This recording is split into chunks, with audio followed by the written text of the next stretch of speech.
Elkie was waiting to come back to the final table. Radar hold stings. Oh my God. Michael Adamo is the best.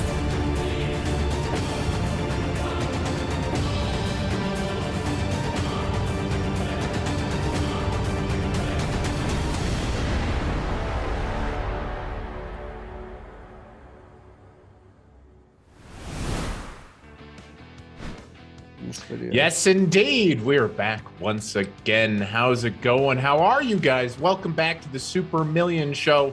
You guys ready to watch some high stakes action? Watch the best of the best? Speaking of the best, my guest might qualify as one of those in the future. I am Kevin Martin. Welcome back to the show. I see you guys all in the GG YouTube chat. What up, Fagan Gay, Colin Capone, Hajima Bonsai. Good to see everybody again. I'm pumped up for today's show. We got some recognizable superstars at this final table playing for a lot of money. You guys, throughout the previous weeks, I always ask, who do you want to see on the show? Who should I bring on? Always, there's one or two people in the chat that says, why not All In Pav? This young man, very similar age to me, we started making poker content together around the same time. We're going to have a wonderful show today. Let's bring him in. Our guest, All In Pav from down under, from Australia. He's here, ladies and gentlemen. One of your favorites. What's up, Kevin? How you doing, man? Good dude. Good dude. You were just in dreamland a little while ago, right? Like you're just, tell the audience, what time is it there? It's early. It's 6:46 in the morning, so yeah, pretty early. But, I got like at least 6 hours sleep, so I'm feeling good. Very, very, very, very early. But you're here. You look alive. You look good. You've been playing some 10Ks lately. I've been watching your content. I don't think the 10Ks have gone well, but everything else seems to be on the up and up for you. Yeah, they never do. They never do, dude. Why do they never go well for us? Like we're doing some serious work in the lower stakes, the mid stakes. The 10Ks just, Brook City always for us. Yeah, I've only played, I think, 3 lifetime, like 1 live and 2 online, and I'm yet to min cash, so I'm due for 1. I think I'm 0 for 7, but maybe we can learn something today from these guys who have figured out how to cash this tournament and make the final table. Guys, we're ready to go. We got a killer lineup today. I say we get the cards in the air. Check out the play, playing for a lot of money. The 10K Super Millions final table. We are on. Let's check out the action. Jeremy Bird in the chat. Hello. Woodstock 37 says, look at these handsome fellas. Hey, I'll take that. Here we are, Pav. Cards are in the air. Super Millions final table. Wait. Doesn't it look good? Love it. First place. $430,000. You can see the payouts in the bottom right. A legendary tournament. $10,000 buy-in. Here we are. Today's going to be fun. My goodness. Also excited to, people, when they talk about up-and-coming poker minds, Pav, people give you a lot of credit for skill on the no-limit game. I appreciate that a lot. Not quite where I want to be, but I do appreciate that. Well-deserved. 430K. My goodness. First place prize. Alex P. Dude, here under the gun. Haxton is sitting out still, by the way. Are they going to tank for him? No, no mercy. Isaac Haxton, it's surprising to see him. He seems like an individual not to miss the starting time of his big final table, I like this half stack all in here from Alex. Yeah, I mean, look at this. Even this bloke suggests tanking, which I like a lot. I mean, they all have 15 minutes. Everyone should burn a minute here, I think. Or everyone should burn 30 seconds. That would be very merciful. Pav, I don't know if you've seen the previous shows, but on every single final table, we have had situations where A, somebody's disconnecting, or B, somebody's sitting out. And it's hilarious that we're starting the show with Isaac Haxton not being here. These guys are nice. They might actually give him a little tank. Oh, no. Quick fold there from Nicholas. I reckon they will next hand after this Alexi bloke suggested it. Well, they can't now. This guy, I mean, he's under the gun, so next hand they will, I guess. And also, I mean, one of the reasons why they might tank, Isaac Haxton is on the shorter stack. He only has 22 big blinds, so not super short. Oh, there he is. He's here. He made it. I mean, even then, it's good etiquette, right? These guys all have a bunch of money. You'd probably expect tanking from hand one, honestly, for the 10K, but I mean, at least he's back now. That's quite nice. All right, Isaac Haxton's here. Quoting the GG software update as the reason he misses the first hand. Here we are, full table. I mean, let's go through a chip leader here. Right side of the table. Alexei Boyka. Not super familiar with them. I'm familiar with a lot of these players, a lot of these crushers. Who do you know here, Pav? Who stands out right off the get-go? Haxton and Lena. Of all of them who I play with the most, it would probably be Yao. I'm not sure if you pronounce his name Yao Vera. It'd be Yao and Lena. I like this 3-bet from Alexei. It's kind of a tricky one as well, because it's like I would probably just fold it, honestly. I don't like flooding because you have 4 ranges behind. It's offsuit. It's not great. You don't want to play bloated pots with the other big stack. I think this position is actually a little bit. I think this hand's a little bit too weak with too many ranges behind to 3-better. I would actually just fold it and mix flat and 3-bet with a suited king jack. So yeah, I think the way I would approach this final table here is like, obviously, if I'm big stack as Alexei, I don't want to play big pots with either Pablo and Yao, so I'd play very, very tight there. And like King Jack might be the bottom in terms of 3-bets for me there. So, I mean, I don't mind it, but I would probably lean towards the tighter side as well. One thing I do like about it though is generally like first 3-bets on big final tables especially get a lot of respect. So people tend not to play back equal as much. With the first 3-bet, it's kind of like when you're like hand 1 heads up and you like your first limp generally is just a lot weaker for most people. So like you can just like bit of a mental thing there. I think people tend to not play back as much with the first 3-bet. So I kind of like that aspect as well. But in general, I would say Alexei playing really tight there is what he intends to do. A fantastic breakdown. A little bit of the metagame with the first 3-bet. Isaac Haxton's going to find the limp shove here pretty happily. Whoa, limp calls. Yeah, I was gonna say ace deuce through ace 5 suited. Actually prefer to limp call a lot, at least in a chippy V setup. And I can't imagine it changes much with ICM as well. I think it's quite nice because Pablo is going to be so wide. And the good thing about limp calling ace 5 suited is that Pablo will ISO hands that are really junky, like 5 deuce, 5-3, 9-5 off. So I think it's quite nice. Yeah, I think the hands that actually make more sense to limp jam there is like ace 8 suited plus, because Pablo is going to ISO less. Like you basically want to limp call hands that are going to share cards with his ISO range. So like if you limp shove ace 8 suited plus, it's good because Pablo is going to have like 7 deuce, 7-3, 5 deuce. But if you limp call ace 5, you're going to share more cards. It's similar to limp calling ace deuce, ace 3, ace 4. But yeah, that is a nice limp call there. I'm just not sure because everything changes with ICM, right? So the limp calling, limp always a jamming little definitely funky. change. It always is a little bit funky with the ICM. You and Isaac were on the same page there. By the way, Pav, it's early over there. Are you in the gambling mood? Do you feel like putting a little of your own real life equity on this final table? We can do it. Of course we can do it. Let's do it. Me and Pav have a long history of aggressively prop betting versus each other, specifically some stories, from our younger days. Let's do it, man. Let's do it. So this is what. Oh wow, there's going to be some action here with Isaac Haxton and Pablo Silva. It's always good with a little gamble, right? Yep. So this is what I suggest. We each just take one horse. We each just take one horse. Some final tables, there's been a runaway chip leader. There's been an obvious choice. Not really one here today.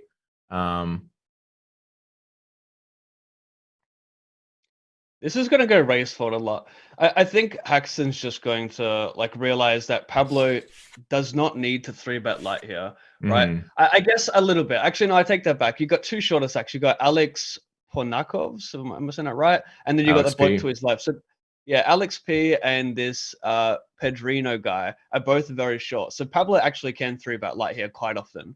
And Ace Jack is such an appealing 4-bet shove. Yeah, I can't blame him here. I would probably take the same line. I didn't realize there's 2 other short stacks. So bad news for Isaac Haxton. Chop outs, hunting the jack, of course. That's no help. Unfortunate. Runs into the ace king. Is that a 5? The 5 of clubs would save him. Could be. Ooh, it's a 4. Damn, dude. Just like that. That sucks. I really wanted to see him battle more, especially like he missed the first couple of hands. That's a shame. That's GG. rough. I mean, maybe you know, a prolonged disconnect could have helped Isaac Haxton there. I mean, the man just gets it done. Almost 15 million in earnings. It's funny when we had Jungle Man on the show. Jungle's like, why is Isaac playing this tournament? He has more money than he needs, but you know, Isaac's still grinding it out. One of the all-time legends. 9th place for 53K. I'm sure the other short stacks like that immediate ladder as well. I am a little sad Isaac is gone as well. Usually one of the top, you know, beasts in the game. Always nice to see him at the Super Millions final table. We still got Lena. That's good at least. We got Lena with 2 million. We have some other killers as well that might not have the superstar name of Isaac Haxton. All right, Pav, let's pick a horse. What do you say? 1K bet USD. A 1K bet, my dude. All right, dude. I'm super stuck on the show, man. I lost a brick like a K to Jungle Man and stuff. All right, 1K USD. Pick red or black for the next flop. That will determine who gets first pick on their horse. Oh, okay, I'll take red. Okay, Pav has red. On the next flop, I have black. That will determine who gets to pick their horse first.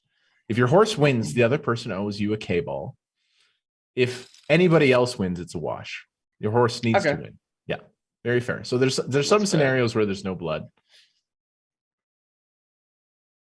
Man, Isaac's just gone, just like that. Unfortunate. That's right. Yao Vera is Nazar. That's his username on other sites. Yao Vera has made multiple Super Millions final tables. Raises button here, 10-7 suited, small C bet. Gordon has a hand that is, you know, on a non-final table would be a pure continue for sure, but it's uncomfortable. Not surprised to see the fold come in at the final table. Yeah. Pav, that flop was red, by the way, so you get the first overall pick. Sweet.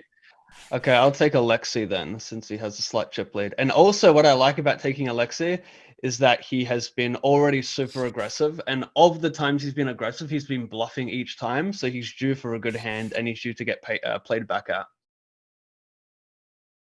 Alexei, off the board.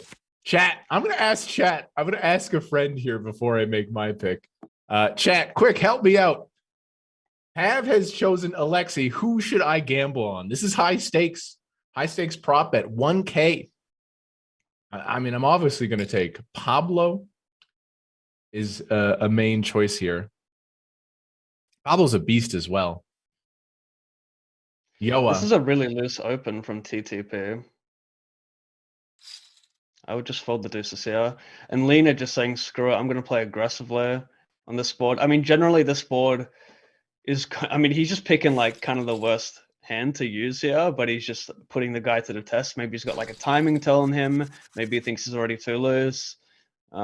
Yeah, kind of an interesting one because Lena should defend a very, very little 4x preflop. And of the jack X he does defend, like he doesn't like going broke with a bunch of them as well. Like, are you really check raising jack 10, jack 9 there? So interesting one. All right, chat. I've taken in your consideration. People are saying take Lena. I mean, I would, but he only has 2 million. I let you know. Last show I took a short stack. It worked out nice for me with Connor B. I'm taking Pablo. I'm taking Pablo. He feels strong over there. He feels like he's ready to rumble, you know? Good luck. I like this raise from Lena. There's not going to be, I guess when you cover a short stack, you can do more limping because it won't change like the ICM distribution too much with all the stacks, right? When you think about it, if Lena limp folds, not that big a deal. If you raise folds, not that big a deal. If you limp calls and loses, not that big a deal. So he gets to be like somewhat aggressive here. The Jack 7, I think, like obviously like the worse Jack X, the more limping you want to do. So I think like Lena would probably limp pure with hands like Jack 8 and Jack 9 offsuit and start raising some Jack 7, Jack 6, Queen 6, Queen 5, and shove a bunch of King highs and Ace highs. So I like this raise with Jack 7. We get a bit of a disconnect there. And we get a little bit of excuse me, just a moment to say hello once again to our YouTube audience. We'll jump back in the action right away. Guys, if you're joining the show so far, I mean, Pav's dropping the poker knowledge. You know, in some I have a different guest on the show every week. Sometimes the ebbs and flows of the conversation. I'm ready to talk some serious strat with you because obviously you've put in the work. You're feeling super sharp in your no limit game. You can sense the strength, the breakdown all the way from Australia. Excited to do that with you today. Mike Boy in the chat. You guys all thought I should pick Lena, eh? He only has 2 million chips though. He only has 2 million chips. All right, quick little disconnect there. We're ready to jump back to the final table action though. Just a little break to catch our thoughts. Here we go. We're back in, Pav. So I think it just went C bet and fold. I forgot the board. I think it was like 9 low low. I expect to see an open here. Yeah. Probably opening as wide as like ace deuce offsuit. He can just kind of do what he wants. He's not going to have really any stack play aggressively behind. Also, like having Pablo on the small blind will just make Alexi even wider here because Pablo doesn't want to play 3-bet pots out of position. If Pablo had the button here, it'd be a little different. I love this, dude. That's a nice find, so man. Much. Nobody does that very often either, but not enough. That's great. Not enough, especially on the final table with ICM. People don't take it enough. Like that's a really, really nice find. You have an opening range of like what 40% there from Alexi, 35, 40%, maybe wider. So using the 10-9, Jack-9, Queen-9, Jack-10 suited are all really not like ace-deuce suited. Because when you shove ace-deuce suited, Alexi's going to raise forward ace-deuce through ace-9 offsuit. Probably fold ace-10 offsuit as well. Ace-jack offsuit maybe. Pablo flats the queens. If there was a 3-bet, TT Poker could escape, but there's no escape now. You have to shove the 10s, right? Clear as day all in. And Pablo has set a little trap. Pablo just didn't want to bloat a pot 100 bigs deep versus the other guy that can cause him a lot of pain. And this is just terrible timing for TTP Poker here. Yep, it's always going in. And he could definitely get away with it if Pablo 3-bet. I mean, that is interesting. I think he's probably just squeeze folding. So if Alexi calls and then Pablo back raises, or if Alexi goes all in and then Pablo calls, then he can get away from the 10. So I really do like this part. Pablo doesn't really play a flooding range here. Like even if Pablo has like king queen suited, he really doesn't love it. This is like, I mean, he might peel king queen suited. Like that's the only issue with squeezing non all in with 10s is that there are some hands like ace jack king queen suited which could call, which obviously have very good equity versus you. But I think overall this is quite nice. People are just going to play generally a lot tighter, and yeah, this is like he could get away from it if it did go like 4-bet from under the gun and then Pablo got it in. Wow. But even there, this is I think Pablo's thinking here is that TTP can be bluffing with some hands like ace-9, ace-10, ace-jack, some nice bluffs there. So he does dominate his bluffs. When you think about it, TTP is never going to bluff with a hand like ace-queen offsuit, king-queen. Like they're just all going in pre-flop or calling. So I think the call does make sense because TTP is just so polar here. He's repping like aces, kings. Well, he's repping 10s plus. And, you know, like ace king suited, ace queen suited maybe, but also those bluffs which never have 2 overcards versus you. So I think it's quite nice. This such a fascinating hand. The choice to 3-bet non all in from TTT Poker, and then you see the flat, and you see this board, and we see a small bet. This has gone down a route that I don't think many of us predicted. Now TTP Poker is in a weird spot. They have 10-10 with the club and the gut shot. Yeah, but, this is one of the weird spots for sure. But like he should rarely expect there to go for it to go button call. I mean, even this is one of the better flops for 10s as well. So it's not too bad. It's just like what is better here to play check call or check shove because he blocks flush draws as well. And Pablo for suited Jack X will probably have like ace jack. I'm not even sure if King Jack suited likes to call because TTP can be bluffing with ace jack offsuit pre-flop maybe. So yeah, pretty funny one here. Yeah, I would never fold 10s here. But that being said, like I'm not, yeah, that's an interesting one. I think the non all-in is fine pre because if there's some circumstances where under the gun clicks it and then Pablo calls, because he already knows Pablo is going to play so tight pre-flop, he's never going to like 3-bet deuces through jacks. He's even flooding queens a little bit. Like they're not looking to play bloated pots. So, you know, there are some situations where if it goes 4-bet under the gun and then Pablo clicks call, he can muck the 10s, but yeah, very rare. That was a fascinating hand. Time for TTP Poker to rebound here a little bit. Credit to them. I think a lot of people shove, go broke. Played the non all in 3-bet, got to escape. Now gets the queens on the button here. This is really good for our bet here that Pablo opens because now he gets to lose 2 big blinds. I got the slight edge on you, Pav. Dude, so I'm 1-2 historically gambling on the show, but the 2 bets I lost were for like high stakes, and then I won a tiny one versus Greg goes all in. You know, I'm happy for your success when I watch your stream, Pav. I'm cheering for you. Now, I really want you to lose money today. I really would be a big fan of you. Yeah, I run good virtual as well. Do you remember we did the we did 5 flips? I think we ran 5 flops all in pre, and then for $1,000 each one, I won 3. I think you went 4 and 1. I won 4. Yeah, so I made like 3 grand off you. That was pretty nice. Well, Pablo, king here. TTP Poker has another interesting spot. Yeah, he's always getting us in. I think he could probably go as far down as 6s or 5s here. Like Pablo's going to be very, very wide as well. This flat is, very bizarre to me because Pablo's going to have 10-9 suited, Jack-10 off. So he's going to have King-6 suited. So I would certainly just shove 8s pre here. You have so much flat equity. You hate every flop. Always going in. This is an interesting c-bet because TTP shouldn't really have any pocket pairs, shouldn't really have any 9x. You block King X of spades from calling you. I would just check the kings here. Don't think it makes much sense for a c-bet there, but if he's aware that he's flooding a lot of pocket pairs, then go for it, I guess. But I would check. Whoa!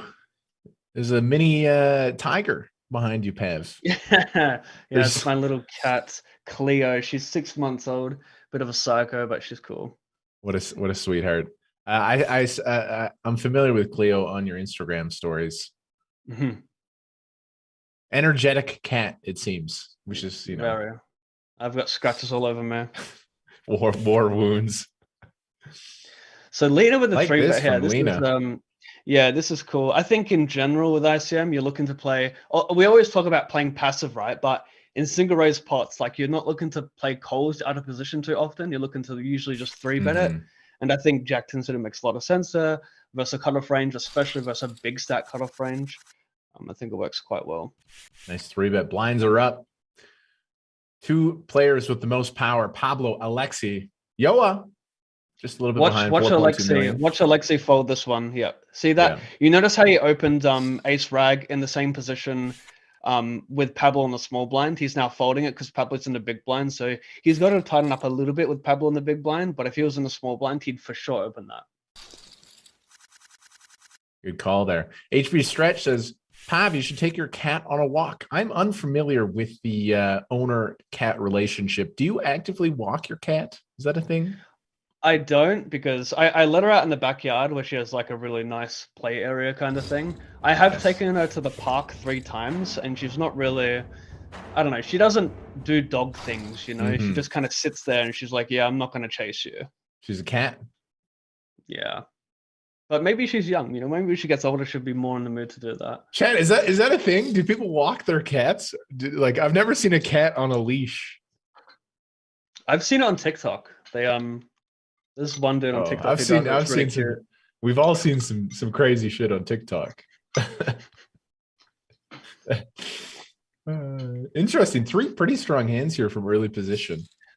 Yeah, I was gonna say I think Alexi has to 3-bet this, although you can probably play some call because you don't want to play bloated pots here with other big stacks. You got to remember Alexi's already 3-bet twice on this FT. And he's already 3-bet Yao one of them. So maybe 2 of them as well. I can't remember. But this is just going in. A lot of aces and kings are dead here.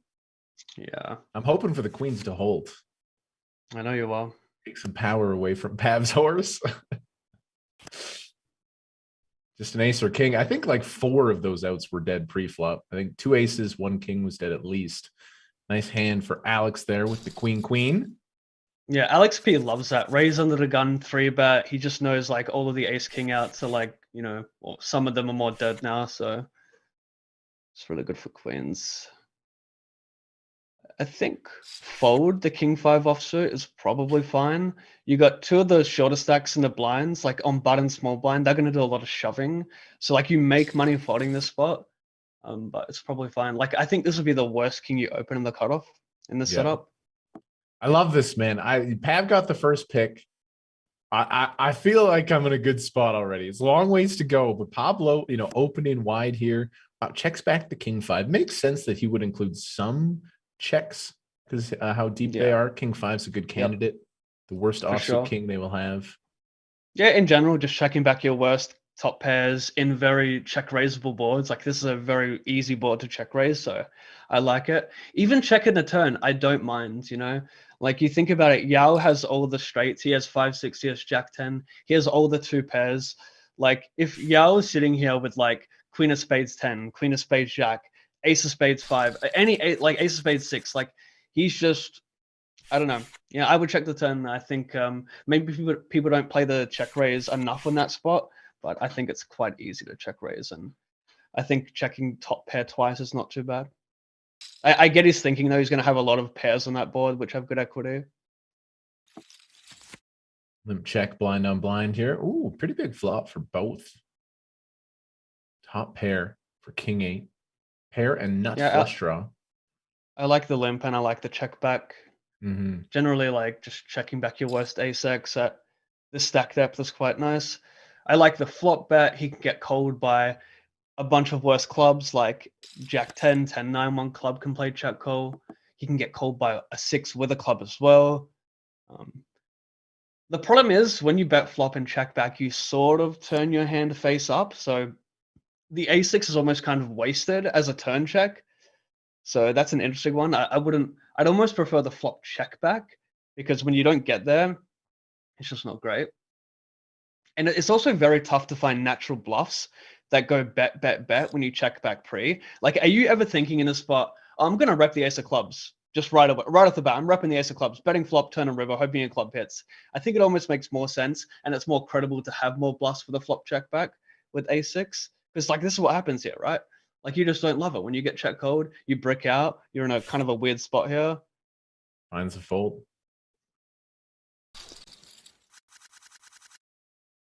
Great breakdown. Blind on blind. Wide ranges. One of the most fascinating spots in poker. What I'm also finding fascinating is watching our YouTube chat debate whether it's acceptable to walk a cat. Jay Nandez says, what the hell? You don't walk your cat. Said to Jay Nandez. Yeah, my cat barely likes me touching her. I don't know if she'd want me to put a leash on her. I do have a leash for her, though. What are the blinds here? Are they 45-90? Is this a min bet or what is going on here? We have the blind levels. Blinds are 30-60. 30-60. Okay. Yeah, I don't quite understand this. I would just bet a big blind. Like I saw Yao do it before on ace 5-4 versus the big blind. He sized up a little bit. I think one big blind works perfectly fine, especially with the ICM. Like you mentioned like king 8 suited being a continue on ace 5-4 rainbow for the big blind for a small size, which I think is reasonable. But with ICM, even for one big blind, it's not like thrilling to continue. So I feel like he's almost just wasting an additional like, quarter or half big blind, whatever it is. 2022 is the year of the one big blind C bet. It really is. It really is. That might have actually been you on Twitter that was tweeting that. Big flop for Lena here. Yeah, what is he? You said blinds are 30-60 there. 30-60. So he's 40 big blinds deep. 45 to start the hand. Ooh. Yeah, this is interesting.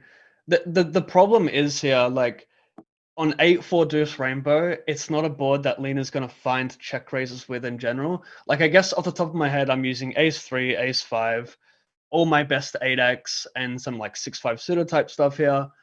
But he's not thrilled to put all the money in on this board. Looking at the stacks, like your check raising range is strongly determined on the stacks at the other table. You look at Pedrino, Alex P, TTP are all shorter. So Lena, for that reason, wants to check raise a lot tighter. And even King 8 here is such a natural check raise for chips. With ICM, it's not thrilling. Has to call the turn, obviously. Yao is going to barrel this turn like almost all the time. He would check back some showdown hands like ace highs, but he's even bluffing ace highs like ace 3, ace 5. So yeah, he can't fold the turn. And this river, Yao can probably go for value. There's no queen X in Lena's range. He's going to fold. He might call king queen. Ace queen he might have, sure. But I guess the issue with river, with value bet in the river is it's such an appealing card for Yao's range that Lena might start overfolding an 8, which makes the EV and betting a 9 not worth that much. It's kind of like the debate, like, you know how a lot of people don't go for value because in their mind it's like, oh, I'm never getting called by worse, so what's the point, you know? But the more you play, the more you don't want to pass up on those spots. Like maybe Lena does peel enough 8x there, but then again, maybe he's got a bunch of like ace-9 suited, but yeah, I feel like if the river was a total brick, he's obviously value betting. If it's a king, it's almost better to bet a king because Lena's still not going to have that much king X and straights miss as well. So I feel like he would value bet on a king and a lower card. The queen isn't as great. It's a real scare card for Lena because he's going to bluff all of his queens all the time, like queen jack, queen 10, like queen 5 suited, whatever.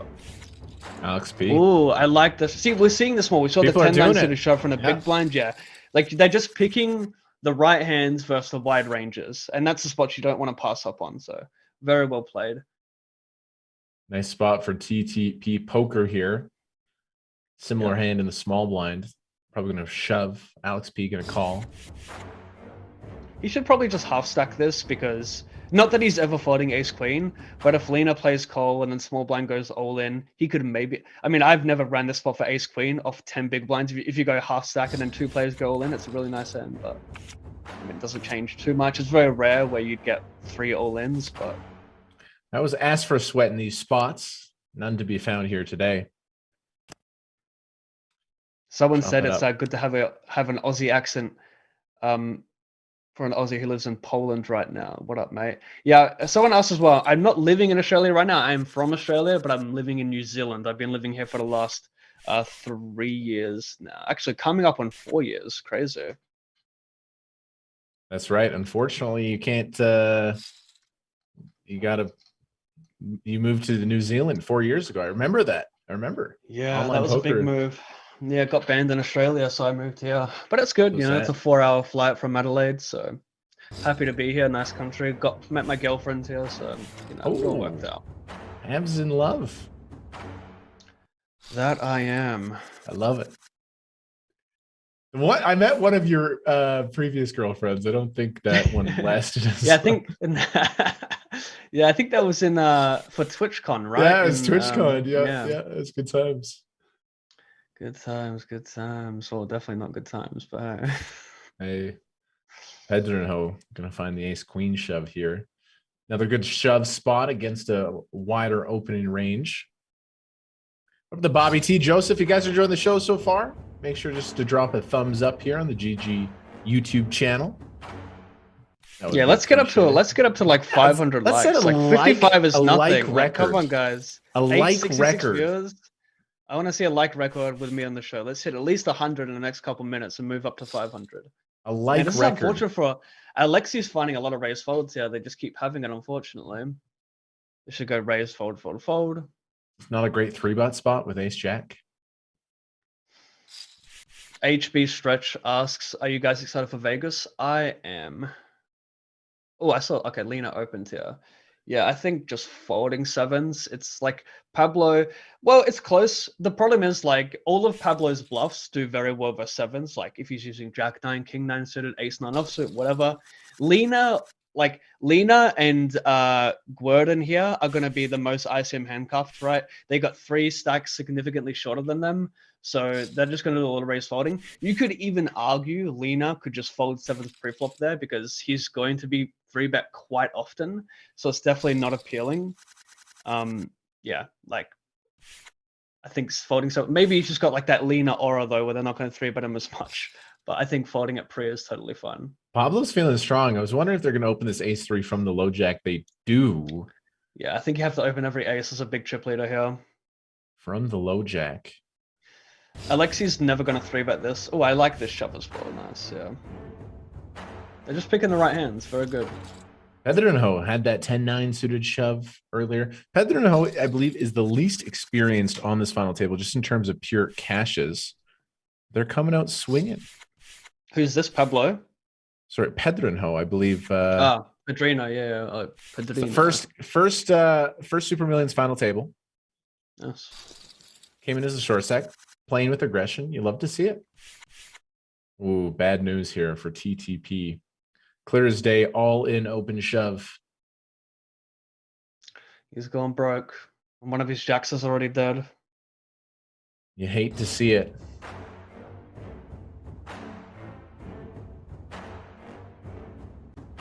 We just got a chance, doubled Pav. the likes. Good You stuff, always, boys. true story, no matter what you get in, you always have a chance.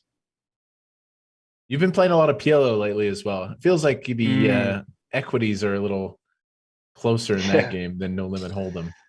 It's not as painful anymore. When you play PLO, you're like, ah, whatever. Take any equity. Hunting for a jack. Only 2 remain. Queen 3 deuce, no help. There is the jack. Just dude. hello. Rough. Well, king of 10 for the redraw. No. No. Well, this was interesting. This guy is definitely the loosest. Not that that's totally fine shove, TTP, but TTP is definitely the loosest so far. Such an interesting hand earlier with the 10s to squeeze, chuck, fold them. Should see a raise from Queen 9 suited. Think it would not be good to fold this one. Just going to be a defender with the 7s. Never going to shove this. Just a little too deep to shove. Yeah. Ooh. Good flop for the Queen 9. 7's probably going to feel like they have to continue on the flop. Check, small bet, call. That's my prediction. Yep, should be one big blind. This is a board that you should basically never get check raised on, so I think there's no need to just play check back here. You just have, yeah, I like it.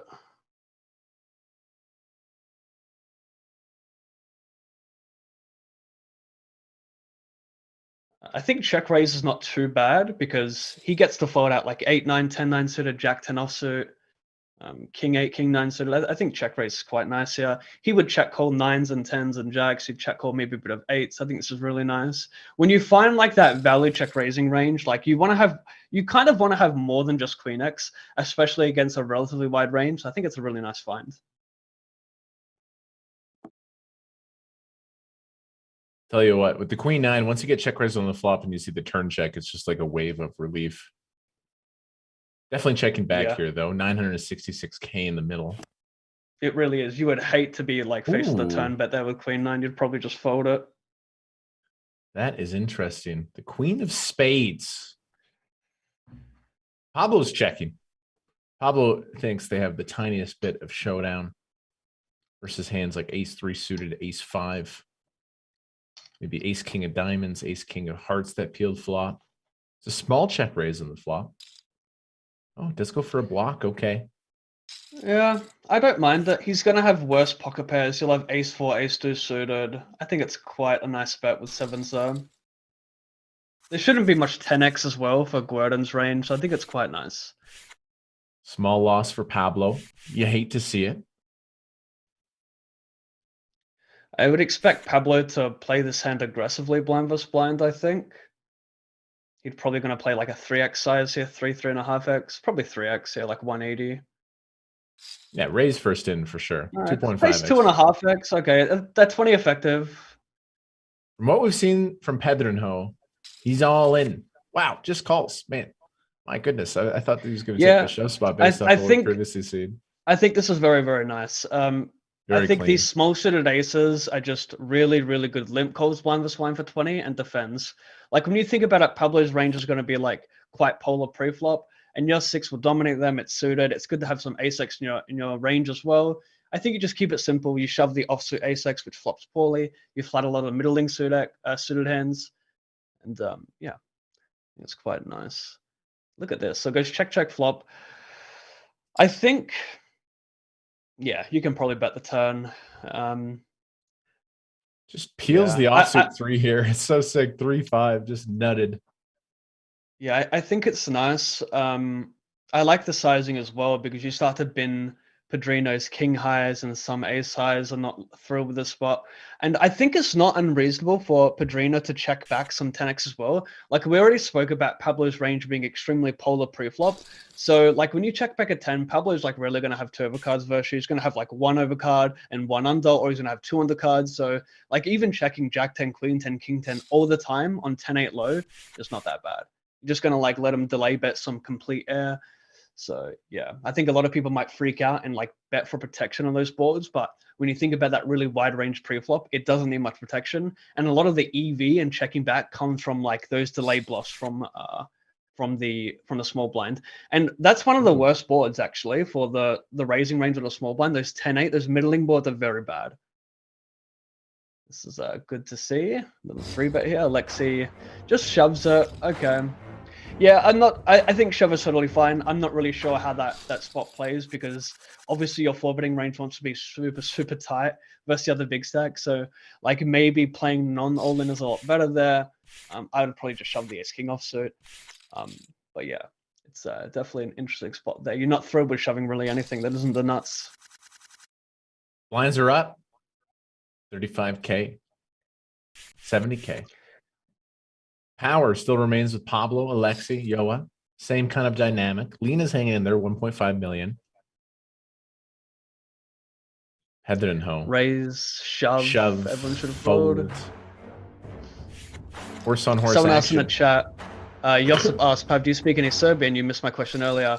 I do speak a little bit of Serbian. My parents moved. Show us. Just some mala, like very, very little. It's like broken Serbian. My parents only spoke English, like in the household growing up, pretty much, unless I was speaking to their parents. But yeah, my parents can speak like full Serbian. They moved to Australia when they were very, very young, though, and they're both like 5 and 3 years old. So yeah, they're fluent because their parents only spoke Serbian, but I certainly am not. I'm the most Aussie Serb you'll meet. So I think Pablo has to call this 3-bet, just too strong. It's funny though because like I wouldn't even really fault him for a fold, but I would never fold this in the setup. But Yao just doesn't need to be. He's going to be semi-aggressive, but like he's also somewhat handcuffed as well. He's not thrilled with playing bloated pots versus Pablo, so it's going to be still a pretty tight 3-betting range. But that being said, you know, of the offsuit hands you want to continue, King Queen is probably the worst offsuit hand you continue. He might 4-bet some like ace 10 offsuit. Who knows? Does have the king of spades here. 9-8-4 spade. I think check raising is not that bad. But that being said, Yao probably won't 3-bet a hand like ace jack offsuit. He probably just calls that pre-flop. So like when he doesn't have ace jack as a bluff in there anymore, like you're trying to make him fold ace 10, he could be bluffing ace 9, ace 8 suited. So you start running out of hands. Like you really want that offsuit portion of his range to 3-bet, c-bet fold. And when he probably doesn't have ace jack in there, since it plays so well as a call, check raising this becomes a little bit worse. Interesting bet here. I'm surprised Yao didn't c-bet the flop, to be honest. Pablo, feels like Pablo's going to find victory in this hand, right? Like check flop. I mean, Yao's not letting it go just yet. He definitely shouldn't let go of ace king. Oh, that's not. And this is just a nice run out. Like this is the problem with betting basically no equity on the flop, is that on the turn you have to follow through the river here. I think it would be really, really, really bad to bet the turn and give up river because Yao is going to check back, call so many hands here.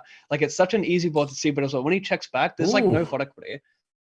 That's cute. Yeah, this could be. See, in my eyes, what I do like about this bet is that if I'm Yao here with ace king, I am convincing myself this is value. He knows I have ace high. He's getting value with like suited 9x, pocket 10s, pocket jacks, 7s. Like I would convince myself that this is just like someone who's just like a please call me type bet. So it's quite tough. You know, 2 Brazilians. Who knows? It's tough to see a Brazilian folding ace high in the board. Yeah, this is cute. But, I mean, flop goes check. He finds third for the bluff with king queen high. Ace king in the tank. What do you think, Pav? Is he going to call here with the ace king? It could go. He's calling more than he's folding, that's for sure. But it's how can you not? You unblock all the bluffs like queen 10 jack. Oh! What the hell, dude? What even? So. I mean, he doesn't even block ace 8 suited as well. So it's a dicey one because ace 8 suited is going to be in published range there. Yeah, I guess. Okay, so like my thinking there for Yao is that his check back range is so odd on that board that maybe he's trying to convince him that he's going to check back some aces. His 3-betting range might contain some 7-8 suited, king 8 suited, ace 8 suited. He's probably not going to raise a 9 for value because Pablo can still have 10s and jacks in his range. Personally, I think that's like a crazy bet. But at the same time, if you're on Pablo's shoes there and you're value betting there with a 9 or you're value betting with 10s, how can you possibly find the bluffs in his spot there? It's so tough to find bluffs. So many king jacks, ace 10s, queen jack suited just are all going to see but the flop on 9-8 low there. So like, how can you really think of a bluffing range? It's such a unique bluff to try and fold out the 9x and the pocket tens, pocket jacks. I think it's a little bit crazy, but at the same time, like I am hating life with pocket tens there. I'm hating life with jacks. Like it's such an unnatural bluff that you almost convince yourself they have it. So it's kind of a crazy one. That was a wild hand. That was a wild hand. I think it strongly comes down to the flop strategy. I'm not a huge fan of the check back with ace king there.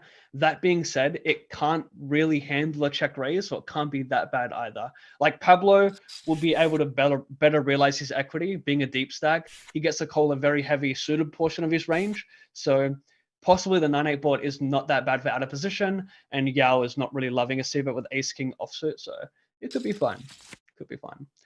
Defending the king 9, I like this a lot. Yao should be very wide still, so this is nice. If he defends and check folds flops, he's still going to be in the same ICM setup. He's still going to be sitting a relatively comfortable third.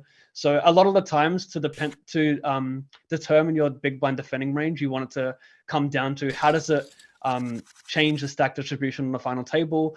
Are you going to be put in the bin if you end up calling 2 streets and folding? Like the deeper you are, the more you can defend. That's just a really great way of viewing it. But let's just say everyone was deep with him, or there are a lot of shorter stacks. Let's say there's a lot of 15 big blind stacks and Pablo has 30 big blinds. I think he starts folding a hand like king 8 offsuit with under the gun. Our short stack, TTT Poker, finds the open, gets the win. Chip leader now. Everyone in chat corrected. We learned this on a different show as well. Yao is Portuguese, flies the Brazilian flag, but he's actually from Portugal. Right. We've seen him multiple times on the Super Millions final table. And he's an absolute beast. Very interesting dynamic. That hand just completely tipped the scale away from Pablo, unfortunately. Heather and Ho has found shoves like this, but Alex is the short stack opening. You're not as excited. Pedro would definitely slam this versus Pablo, but probably folds versus Alex. Yeah, there's the fold. I think it's a good fold with ICM. Even for chips, it's like, sure, you could take it. But like, everyone's going to play tight. All the shorties are playing tight here. So it's not a very appealing shove with jack 9 suited. All the shorties are just chilling. They're just relaxing. Couple interesting hands here. I love watching Lena play. So it's a shame he's so short, But he can still make things happen off 20 blinds. Absolutely. What does the chip leader do here with cool sixes?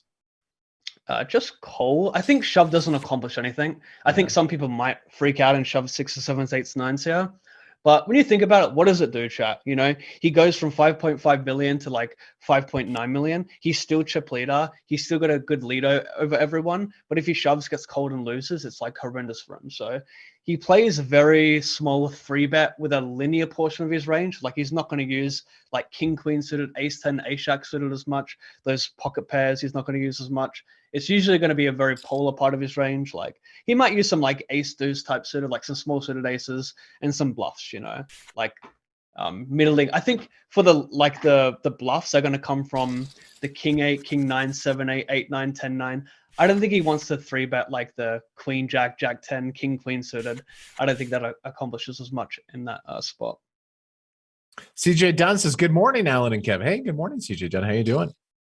Alex Smith in the chat. Good to see you as well. So Yao playing the limp here. Ooh, both make pretty strong pairs blind on blind. Yeah. So I think for Yao here, this board should be a really heavy check for the small blinds. It might change with ICM as the big stack because he will have more. He gets the limp really wide. But even for chips, you play a really heavy check here because you're not going to have 8-3 offsuit, 5-3 offsuit. You're going to start raising some of that portion of your range as well. So I think in general, you just want to play check here and let big blind do a lot of bluffing. And big blind's not going to be super tight here. He's still got a good amount of chips. He can still, work some magic here. So I think check call is quite nice. But, in terms of like your worst c-betting hands, queen 5 with the club is not too bad. It's quite strong. It can still handle a raise. Yeah, I like the bet here as well. Check call, never check raise. Yeah, queen 5 fist pump check call hand here. Peel third pair. You got the nice club. Yeah, I like the bet. Ooh, that's a fun river as well. Makes the 2 pair. I'm gonna go check though. Alexei has no reason to bet king 8. Yeah, I was just thinking if he wants to play lead on any card here, but he probably doesn't. Both of our horses are getting schooled a little bit by Yao. Yeah, Yao's doing well.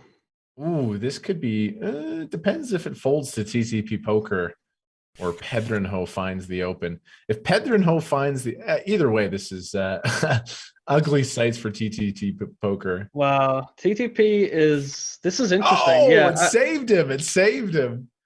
I think it's actually a fold there. I had a very, very similar spot recently where I ended up 3-bet folding ace-jack offsuit in the same positions, but I was only 15 big blinds deep. It was very, very unique, only to find out that ace-jack was a fold pre. So I think you don't really want to flat offsuit combos versus tight ranges. So I think either 3-bet folding that one, or just folding it is really fine. I'd put a lot of money on him shoving that pre-flop being a losing play. Like, he's lucky because if it goes fold to him and he opens a shack, Yao will probably play a small 3-bet, and then he's probably going to shove a shack. So he gets saved a little bit there. My goodness, here. Chat told me to, a lot of people in chat told me I should have picked Yao, and he's done very well. Almost 7 million. You got to think the king queen. This is a 3-bet spot in position, right? Versus Pablo. Yeah, I think you can go either way. I think call and 3-bet is fine. Maybe 3-bet is a little bit better because you have 3 ranges behind. Maybe call button 3-bet cutoff. Pablo is still going to be very tight here. So I guess playing this hand aggressively is nice because you can make him fold ace-10, ace-jack. Pablo might even fold king-jack offset pre-flop, which sounds a little bit crazy, but like it's not unreasonable. So yeah, I think when you dominate less of the opening range, 3-betting it is generally going to be better. Let's just go raise, fold, fold, fold. Level 31 here, you guys. We lost Isaac Haxton early. Unfortunately, he cashed for $53,000. All these players, 70K. No, Pav and I did not play this tournament. We played last week's 10K. We both bricked pretty hard. Sad. I was hoping for one of us to do a little better. I think the entire GG team bricked super hard. I bought action in Felipe. He bricked. Sad. Sad. You should just give us tickets every time to play this. Yeah, can I have like give me 50 give me 10K tickets? every time? What is going on here? 10K every week. Come on now. I'll make a good show for you. There's a ring event going on GG. Is it going already? There's Which one? WSOPC ring event firing today. $800. Let me go check in on the status of that tournament. I know. I was like, maybe can I play this on the side while we do this? You know, you're holding the Pav. You can just, I can just sit here and play the ring event. You can just keep your strategy going, man. Sounds fun to me. I played an 800 recently, so you might be thinking of that one, but there could be another one running. Today's April the 5th. I believe there is a ring event today. The WSOPC ring events on GGPoker have just been super, super good. Massive fields, yeah. Super. I had some sweats. Just looking, it's really, really impressive, actually. A lot of runners, great software, big prize pools, a lot of fun plays. Orgasmic software. The best. I like the fold there with King 9 offsuit. Very nice. Probably defend King 10-0 though. And Alexei with a nice open earlier with a 5-4 suited and like the hijack or something. Like he just gets to open a really big portion of his suited range as chip leader there. He's really lucky to have Yao to his direct right, because if he was to his direct left, he'd be, you know, he'd lose a lot of EV for sure. Line's gonna go up in 4 hands here.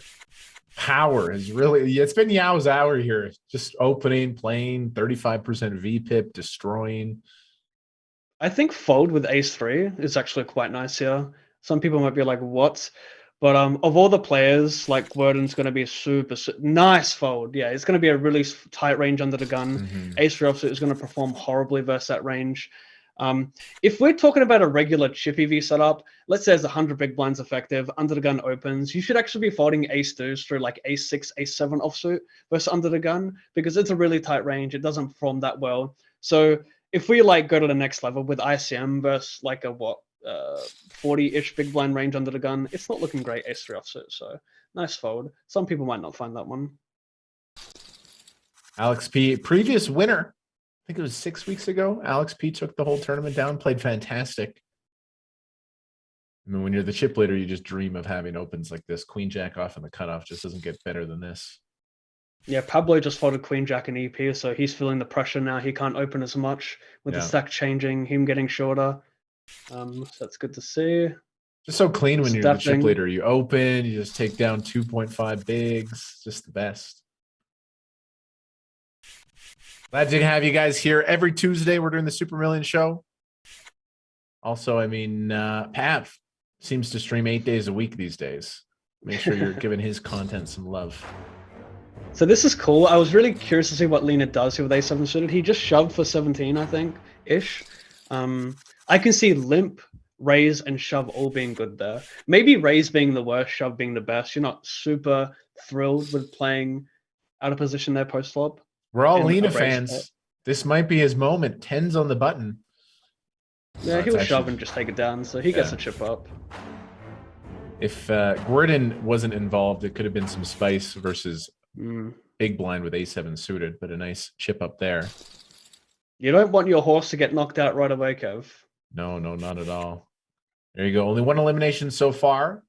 If you want to get in the 6-figure club today, you got to get top 6. I'm just checking the status here on this ring event on the side.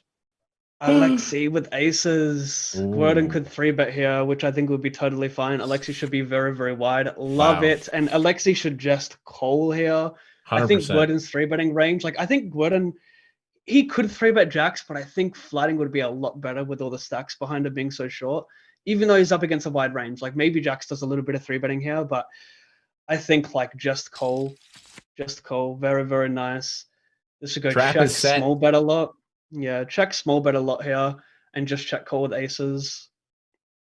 If he had aces, like no diamond, maybe raise, because Gordon could be like bluffing king jack, queen jack suited, jack 10 suited. So yeah, some raising, but this is nice. What a spot here for Alexi. Sure.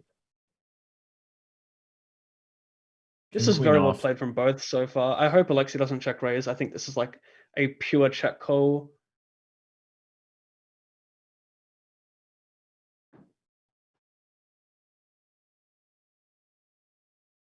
What a time for Pav's horse here. Oh, does play the I'm not a big fan. Yeah. It's not bad because Gordon's bluffs will contain a jack, right? But I think Gordon could even check back queen jack suited, jack 10 suited. So like when he's already checking back some of the jack X he's bluffing with, check raising there becomes less valuable because he has less jack X. If he was pure C betting all of his jack X once 3-betting pre, then I can get behind some check raise. But I think in general, playing call there is good. Yeah, I don't think it's bad. Like, I don't imagine Alexi would ever check raise on like 10-7-5, but on like jack low, it makes a lot more sense, I guess. But yeah, I would aim towards check call. Pav, I found you the tournament. I'm going to give you the details. The ring event today on GG Poker, $800 deep stack spring championship. Ring goes to the winner. It's $1 million guaranteed. Late reg for another 3 hours. I love hearing deep stack and I love playing a nice slow deep structure for those big events. It makes it so much more fun to stream. You get like more playability. Oh, here's a flop for the chip leader. My goodness. So this should just be like one big blind, but sized up a little bit, sure. Pav, do you have any hardware? You don't have a bracelet or a ring yet, do you? None of that, man. I honestly, you know, I don't really care for the like romantic part of poker when it comes to like trophies, rings, bracelets. I don't care for that stuff. I'm more obsessed with just dollars, the overall earnings, the money, of course. Money talks is what Pav's saying. Just give me the dollars. Money talks. But also like I find more valuable just like kind of like longevity, like lots of cashes, like outplaying other players. Like for me, I feel like anyone can win a tournament. Anyone can luck box a tournament. So like I don't, you know, care too much about rings, honestly. You're a poker nerd that cares about ROI, where all of us recreationals just want, you know, we want the bracelet or something, you know. Hey, I would stay. If I won a ring, a bracelet, a trophy, I would proudly, you know, rep it behind me. But meanwhile, are you endorsed by some sort of supplement company? Is that protein back there?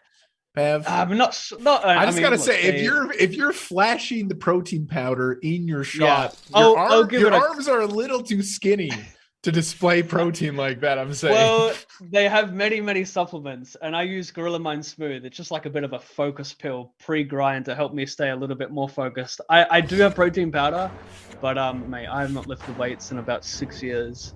The only weights I do are push-ups. I'm not sure you call that weights either. Body weights. I'm in relatively okay shape, but I think that just comes from not eating. This is a very loose shove, by the way. I would fold ace-2 offsuit. Very loose shove like that. Yeah. I would have folded ace-8 offsuit there, ace-9 offsuit. So yeah. Slowly accumulating our chip leader is. Wow, with Pablo getting so short, I still believe in Pablo, but like I almost want, I'm also thinking of chop possibilities at this point. If you guys are joining us, Pav and I have a bit of a high stakes prop bet going on. Lena is in an interesting spot. If there wasn't the presence of the shorts, I was going to say shove is not the worst option. Yeah. I should have saved that hand. I'd be curious to see. Actually, I'm going to save it on the YouTube channel. I'd be curious to see how wide does Yao have to be for Lena to shove every ace out, like ace-2 soft suit. What are we doing? Because Yao, he's opening 10-9 offsuit. He's probably opening 6-7 offsuit. He's got like 100 big blinds, all the chips in play. Like I think 6-7 offsuit is a fine open there as well. He's opening probably every suited hand. So I think shoving ace-5 offsuit, like Lena's essentially against like a 60+% range. So it works really well. Wow, there's the donut there. What I love about these guys is they're finding these really profitable but sometimes scary shoves versus the chip leaders, where in your lower stakes of poker, like 109 final table, I think people are just always defending these hands from the big blind and they're not taking the reshove opportunity. Ooh, Pedro opens and kind of like dig it a little bit, but it's bad timing with ace king behind. I'm not a huge fan. I think if you're going to min raise here, like queen 10 suited, queen jack suited, I would pick. I think we either want a stronger blocker or 2 blockers, so like queen jack or king 9, ace 9. I think queen 9 I would just fold here. I think you just want to, have a better blocker as well.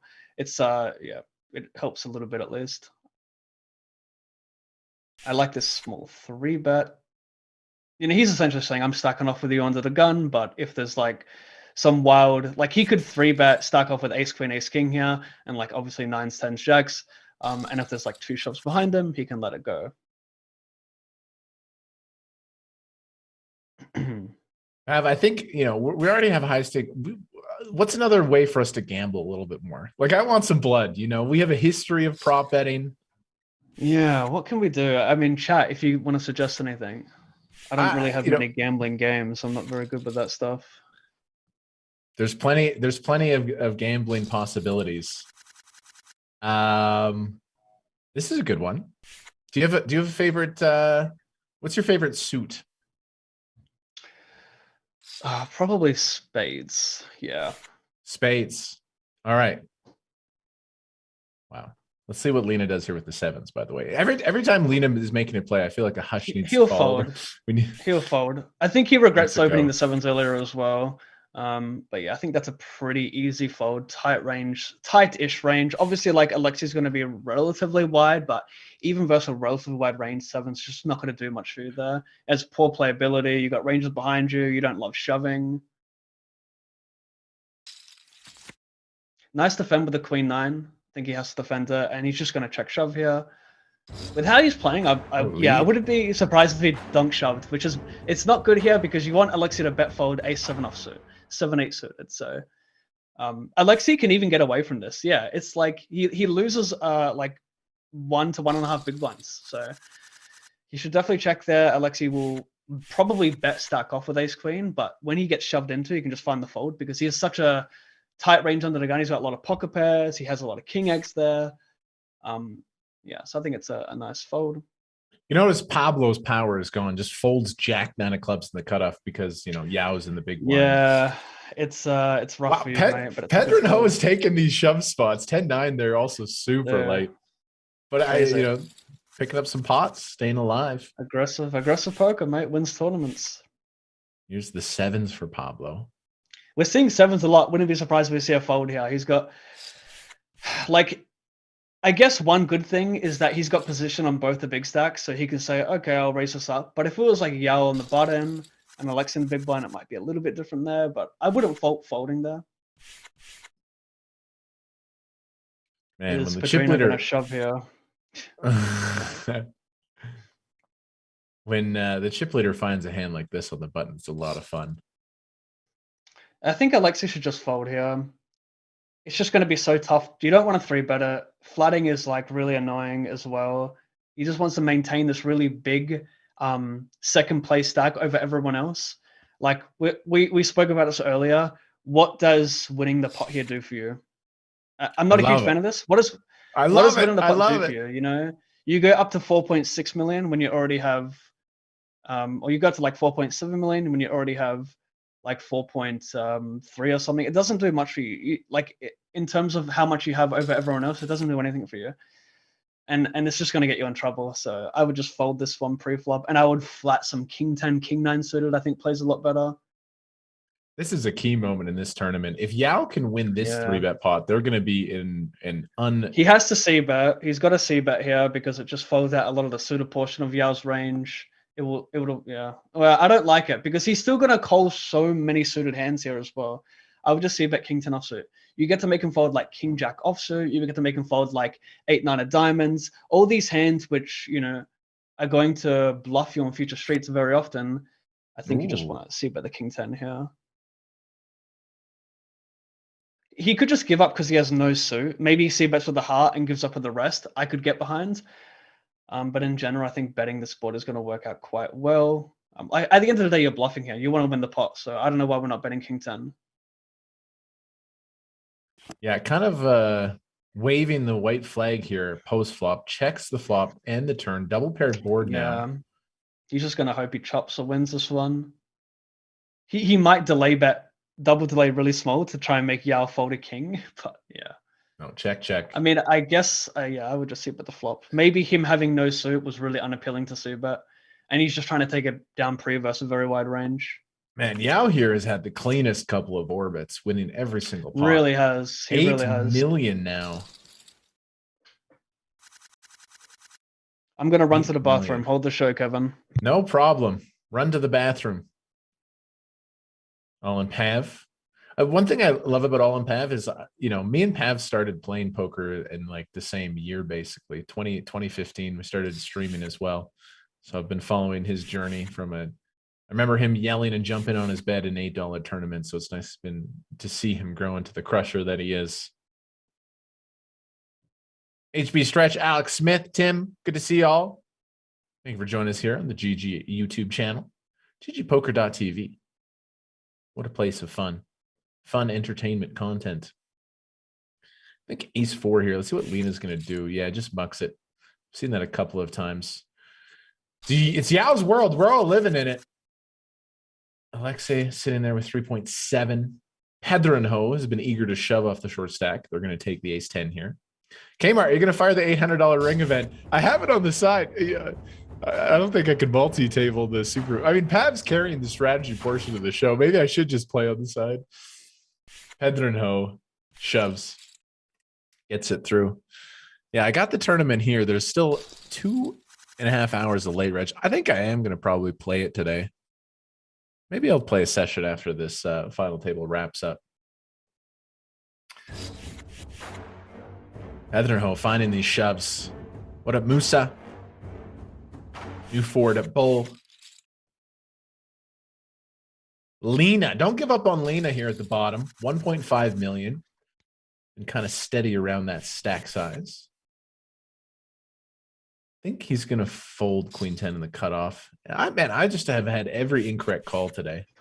I just have my percentage of predicting action is, you know, been sharp in previous broadcasts. Today, I just haven't been on it. Yeah, to be fair, it's like the bottom that Lena would open. He'd probably fold Jackson offsuit, so you're not far off. I think raising is like totally fine. That's like, you know, him raise folding won't do too much, right? He's still going to be sitting, what is it, position 5th comfortably. So that's what we're usually aiming for, I think, on final tables is like, how much does me raise folding affect my overall the overall stack distribution. Exactly. And in that setup, not too much. So I think he can open the queens and offsuit. And Pedrinho has taken all these shoves. I assume they're going to take this one for 11 as well. You missed Pedrinho had 2 shoves, and here's their third. That's what you missed, Pav. So they're up over $1 million. Okay. Yep. I like that shove with ace-6, but I wouldn't be surprised if like ace-2 offsuit was a fold there as well. It's a pretty close one. Lena, one of the all-time killers of the game. Who's got it done more than Lena? Not many. The guy is so good. He destroys me every time we play. I love playing with him though. Like I save every hand he wrecks me in, and I just try and get better at it. This is cool. This should go 1 big blind, check call. Sounds like you get a little bit of pleasure out of Lena tossing you around a bit there, Pav. Sounds like. Yeah, I mean, I just respect him so much. The guy grinds so hard. He's just so good, and I don't know. He just plays every spot blind versus me so well. Like, you know, double delay bet. Like every size he picks is so good. I rarely see him make a mistake, or like I rarely disagree with a spot from him. You know. This could be chaotic. The check raise is coming, and yeah, it's interesting because you can check call here as well. What I do look about check raise is that Lena will bet fold ace-10, ace-jack. You could make Lena fold ace-king as well on future streets. So I do like that part, which is quite nice. Big moment here. Alexei versus Lena. 57% for the king-queen. 75% for the king-queen. I'm cheering for Lena hold. My side bet. No. Let's go, Lena. Don't, man, I should have. Chat told me to pick Lena, dude. That'd be crazy. He had like what? Had like 40 big blinds versus everyone. He's Lena though. He's Lena. I should have believed in him, you know? Okay, that's great for the stream because we get to watch a crusher play more pots now. It's bad for me because I lose a little bit Evie versus Kevin. I now have Alexi with 2.1 million, Pablo with 2.6. Yikes. Should be a shove here with ace-9. Really nice spot to pick up chips. Should be uncomfortable though. Uncomfortable with the short stacks, but I think the question here is, can Alexi shove ace-2 softsuit profitably? I don't think he could, but I'm going to save the hand. Look at it later.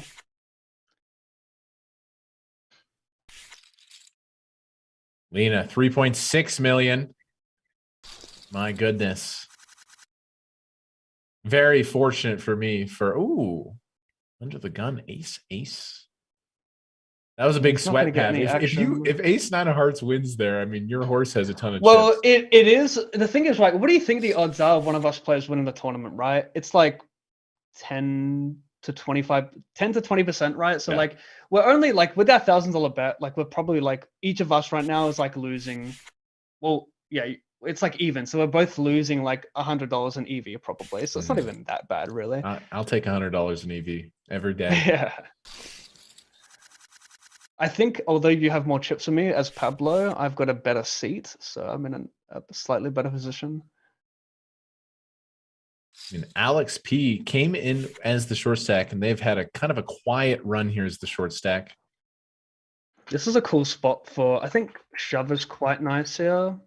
I think call is quite nice as well. The problem is when you shove in these spots.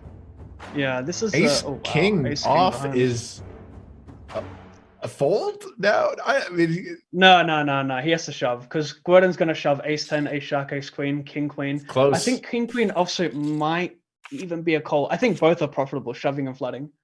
Alex P, way ahead. Oh, way ahead. Just has to fade the queen. Ace, unnecessary, but seals it up. Wow, what a great spot.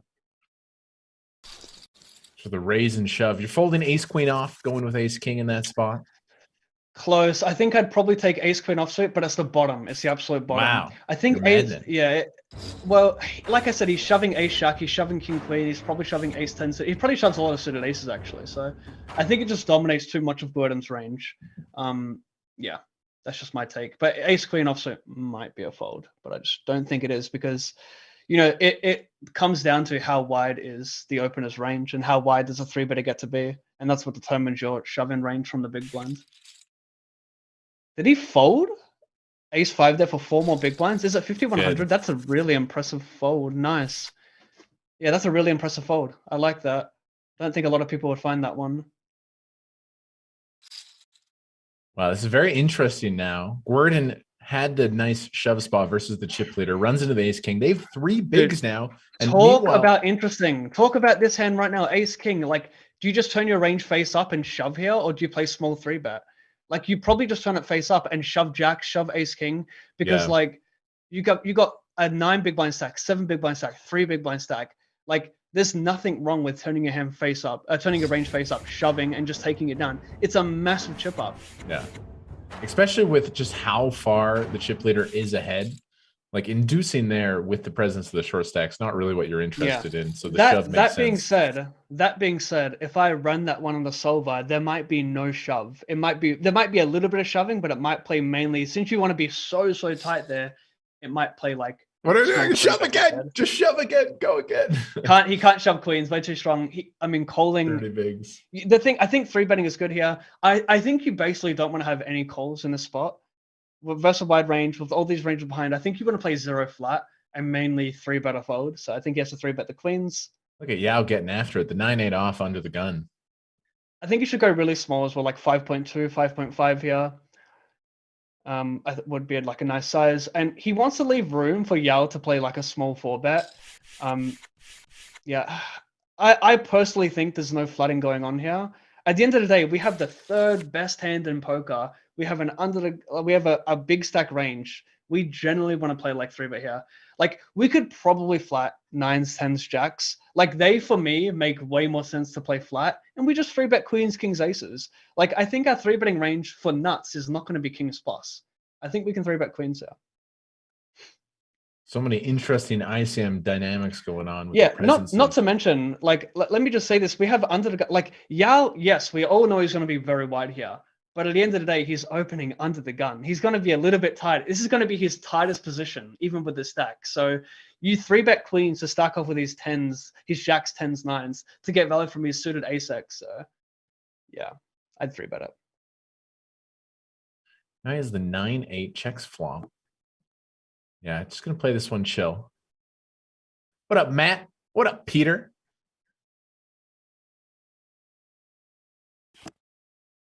Ooh, 2 pair.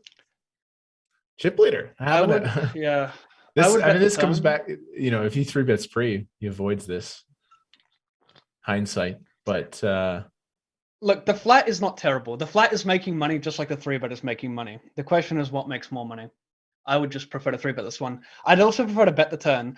Yao is not playing check raise on this board. Your flooding range in the EP here is so tight. Tell me a hand that Yao is going to play turn check raise with after it goes check. There's basically no hands that play turn check raise. You're just protected so well on this ace high board because your flooding range is so tight. You're going to have all these suited aces. You're going to have pocket aces. You're going to have pocket 10s, maybe pocket 8s. So, like, you get to bet to get value from his suited 10s, his suited 8s. You get to clear out equity from king X suited. I think you're just missing out on too much value by checking a turn. This wouldn't even be that bad a river call because you unblock his bluffs from like king jack. You block queen jack. Queen jack might bet the flop of turn though, so maybe having 2 queens is irrelevant here. Maybe he bluffs it a lot. Yeah, I think a call would have been that bad though. Fascinating hand. Tyler, what's up, man? Good to see you. Thank you for tuning in. Chilling with my buddy Pav, breaking down the 10K Super Millions. Gordon, 2.6 bigs, an easy find here. I think he should min raise here. I'm just getting very nitpicky. I think min raise is better. He never gets away from it. Yeah, it is. He never gets away from it. To be honest, like, even if he min raised, button shoved, small blind shoved, and then big blind folded, do we take it? Because I think we still take it because we'd just be giving up our tournament life there. We could like easily, we have a suited ace, we could definitely triple up. Advantage. Oh, that'll lock it up essentially. Wow. Boom. Oh, outs. King would be a fun run out here. Does it ever happen, Pav? Not today.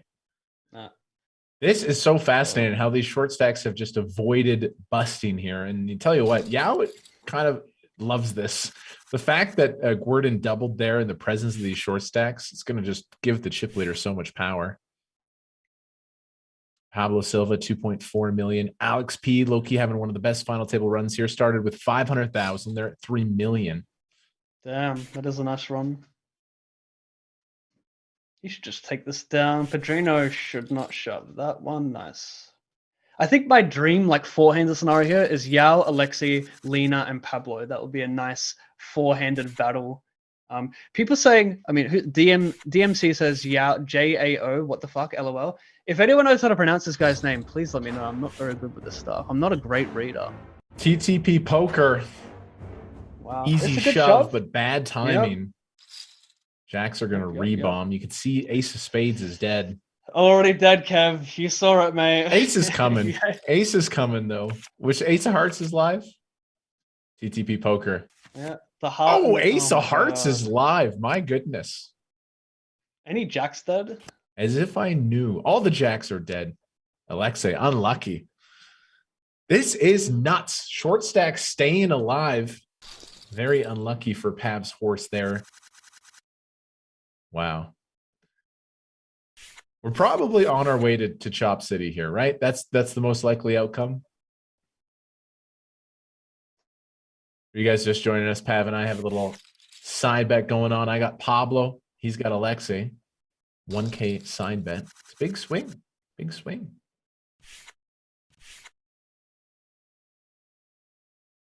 Should be a raise and take here.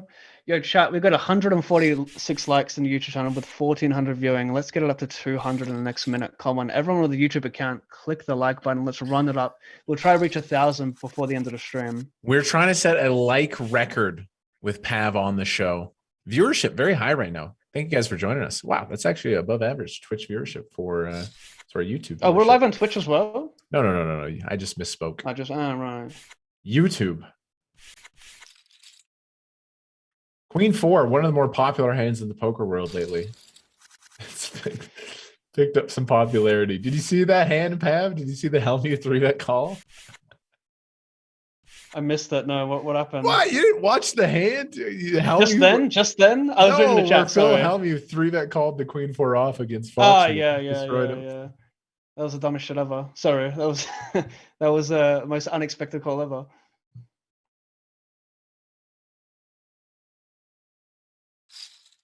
Alex P here. Pablo now, 20 bigs. And Pablo was people saying it's pronounced leaders. Yao. Okay, I gotta pronounce it more. Yao.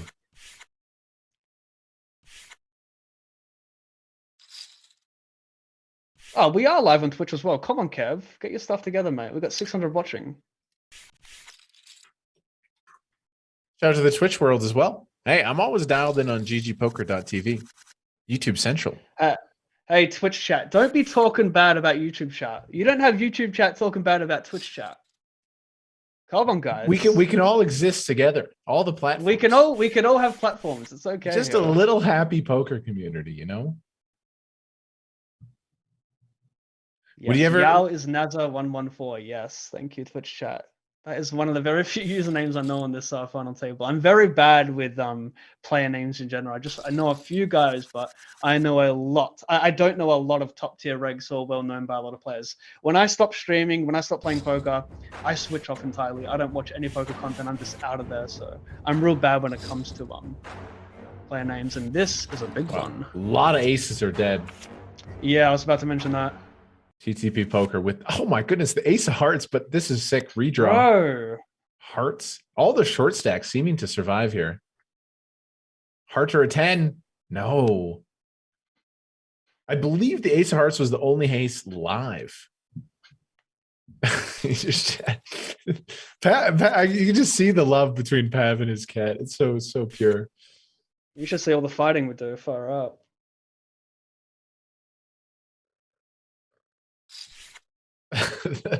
The purr right into the microphone. Yeah, you can hear it. Yeah, she's got a real loud purr, like an engine, don't you? Pablo raises, gonna call. We got a flip. TTT Poker. 9 lives at this final table. Wow, has to fade the world. Hearts, overs. TTP Poker. Wow, survives again. Wow. Unbelievable. Bro, no one is busting. Nobody. is busting, which is just it increases the pressure on these stacks. Chat's going wild with our pronunciation of some of these names.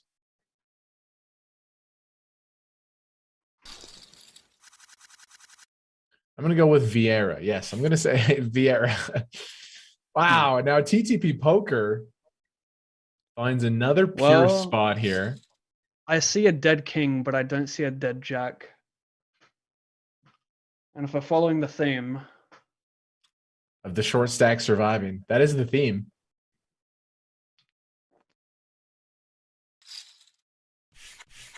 Oh, someone asked earlier what delay are we? We're on a 30-minute delay, right?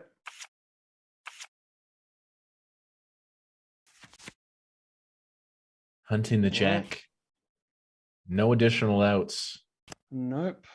Looking bleak. Heatherho needs to find it. It's not there. Okay, we have an elimination. My goodness, the short stack actually busts. Heatherho is $69,809. And we're up to the top 7 as blinds go up. Ladder. Everyone's guaranteed 90 grand. Mm-hmm. Alexei's going to find an amazing spot. Ace King off is my favorite hand, Pav. Not recently. I saw you talking bad about it. I was in February and March. I was losing some high equity spots with Ace King, but I've every relationship has its ups and downs. I would say me and Ace King are back together and in love once again. What do you feel about Ace King as an overall hand?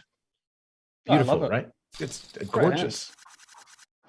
So many combos too.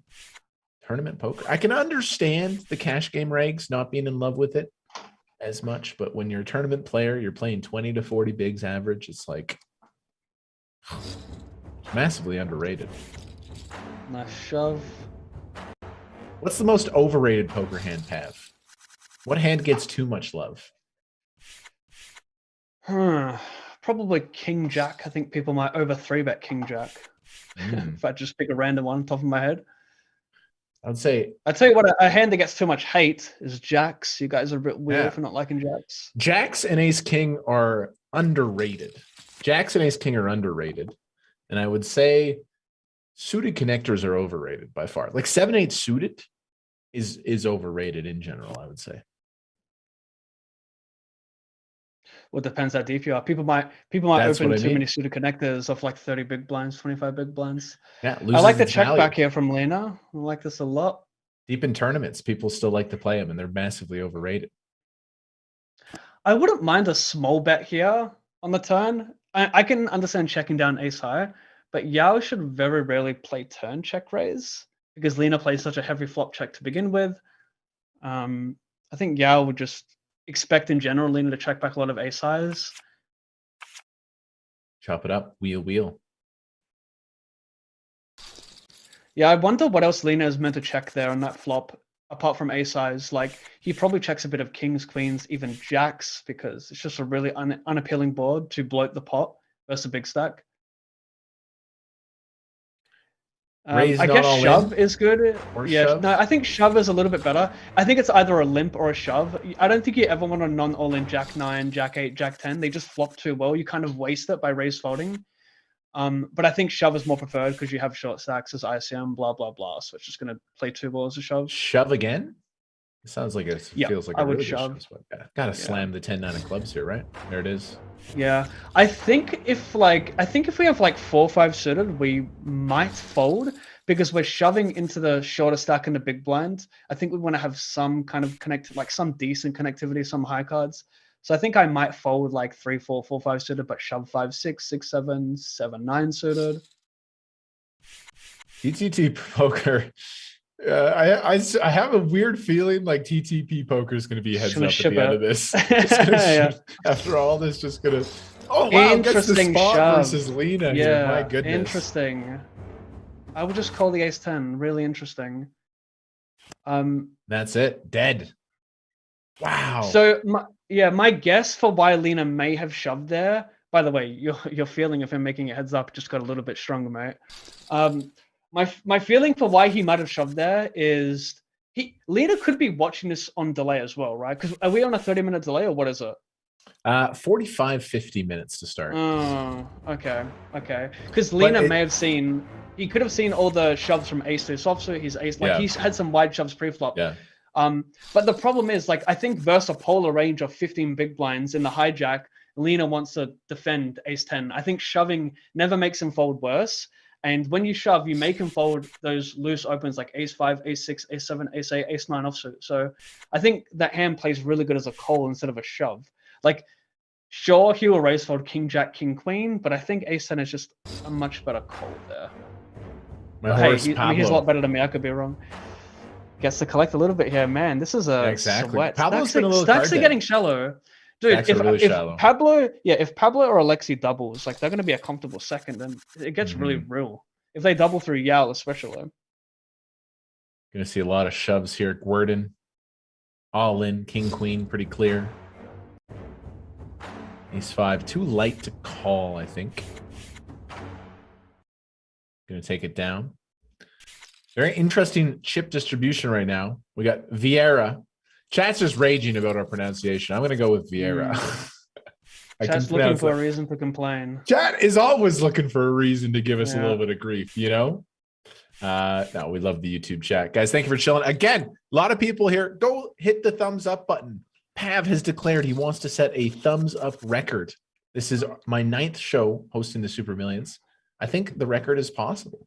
Wow, a lot of good hands. I'm trying to get a raise here from GG. You know, I'll use this as evidence.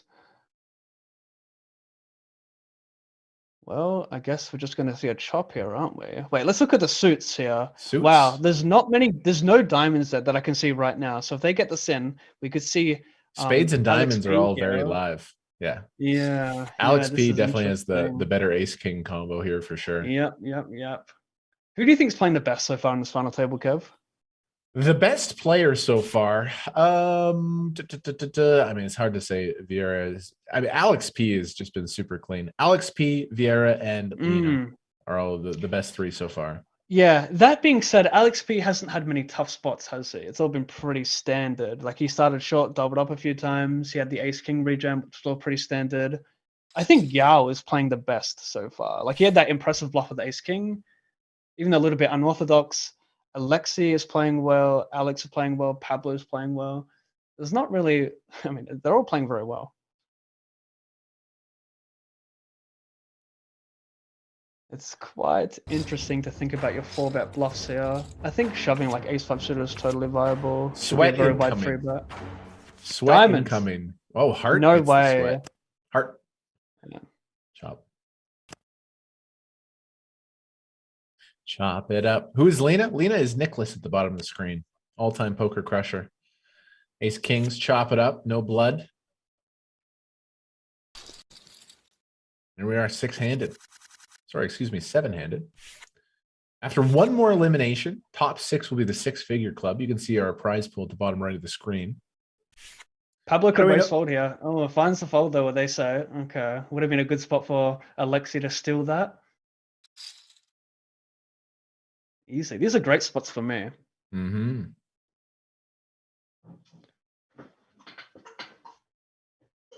So interesting here. I can't believe TTP Poker is in 2nd place after all they've been through.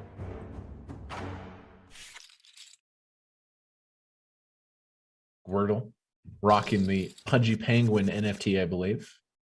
It's the same NFT avatar that Daniel DeVoris uses, I believe. A little fun fact. 6s. Who has that avatar? Daniel DeVoris rocks a Pudgy Penguin NFT avatar. Yeah. I don't own any NFTs, but the Pudgy Penguins are pretty cool to look at. I would probably never buy one, but I don't know. It seems like a lot of effort to get into it and learn about the stuff. So I just haven't bothered yet. Your whole brain is focused on poker. That's good. Yeah. Wow, could see another slam spot here. Or min raise. Yeah, not surprised to see the shove. Collecting chips. Vieira, the chip leader. Fagan Gray asked in the chat, does C Darwin play the 10K in GG? He does. He did play this one, I'm pretty sure, but he didn't final table. Do you know where he finished, Kevin? No, He actually may have FD bubbled. He may have FD bubbled. I'm not sure. I could be thinking of the week prior though. But I know he either cashed this week or last week. He cashed it for, I think, 49K or something. That was a 3 milli guaranteed. This one's a 1.5 milli. What's your biggest score, Pav? 87K. I finished 4th in a tournament in a 530 for 87K. Nice. There's a lot of money up top though. If 4th was 87K, first was 350, 320, and yours is yeah, it was like 3. I think it was like 270. It was a bounty, you know. Yours is like a bloody $250,000, right? Not quite. Yours is like you're 236 or something. 207. 207. Okay, sweet. That was a beautiful Colossus run. Thank you. Thank you. Very, very well played. I liked a lot of how you played that final table. Very much appreciated. And I like this min raise from Guerden. Shoving is not great. You have 5 ranges behind you. And when you think about, like, I think a lot of people in chat might view the spot. Like, say we can't see the cards. You see a min raise of like 9 or 10 under the gun. And the first thing you think is, oh, queens, kings, aces. He's got it, you know? But like, you got to think about what are going to be your next sort of bluffs after aces, kings, queens that are min raising, right? You're going to use like ace 9 offsuit, king jack, king 10. Like those are kind of your next tier of hands that bluff. So min raising king jack is a really nice min raise, especially when it's not a profitable jam in that spot. So that's a nice min raise there. Very cute Pudgy Penguin name. The Pudgy Penguins are cute, man. Yeah, they are. I'm surprised you're not into NFT land. Actually, I thought you would be a guy who would picked up a couple. It just confuses me because like you need to get like different crypto, like Solana. Don't you have to get like a ledger as well to store the images on? Like I would like to. If someone did it all for me and I just paid them, I'd probably do it. But like actually doing it myself, I'm very lazy with that stuff. I'm an enthusiast. I'm a recreational dabbler. Poker and content still what occupies most of my brain, but I have a few of those things. I have a few. Yeah. I know Ali's really into it. That's where I get most of my hot tips. See, he does the work for me. He gives me all the good plays. Gordon, wow, really Pablo folding king 9 suited there. I mean, sure, you got a short stack in the big blind. I think I'd probably raise that one. It's a little bit like him raise folding won't affect him too much. He's a short stack, so there's less ICM pressure on him. There is one super shorty, but I think raising it would be quite nice. This limp with 9-6, I really, really, really like. So like we got to remember, like I just spoke about it, the least ICM pressure is on the shorter stack. So when you're blind versus blind, like they're calling close to chip EV there. So you don't want to shove you don't want to shove less than chip EV hands. And shoving 9-6 offsuit blind versus blind for like 6 big blinds is like break even at best, I think. It might be slightly winning because big blind might fold hands like 8, 9, 10, 9 suited there. But yeah, I think the limp is very, very nice. And you can definitely trap there as well with some hands. Like you could trap with like Jack 10 suited there. You can trap quite wide actually. Vieira is going to open for sure and pressure really high. This is cool. Blind's this is going a up cool in spot. one hand. Yeah, 4s here. What do you think? Yeah, I would shove because look, we generally want to shove hands that block the calling range that do well versus it, right? But when you have a really, really wide range like Yao's going to have here, I think shoving all pairs does really well.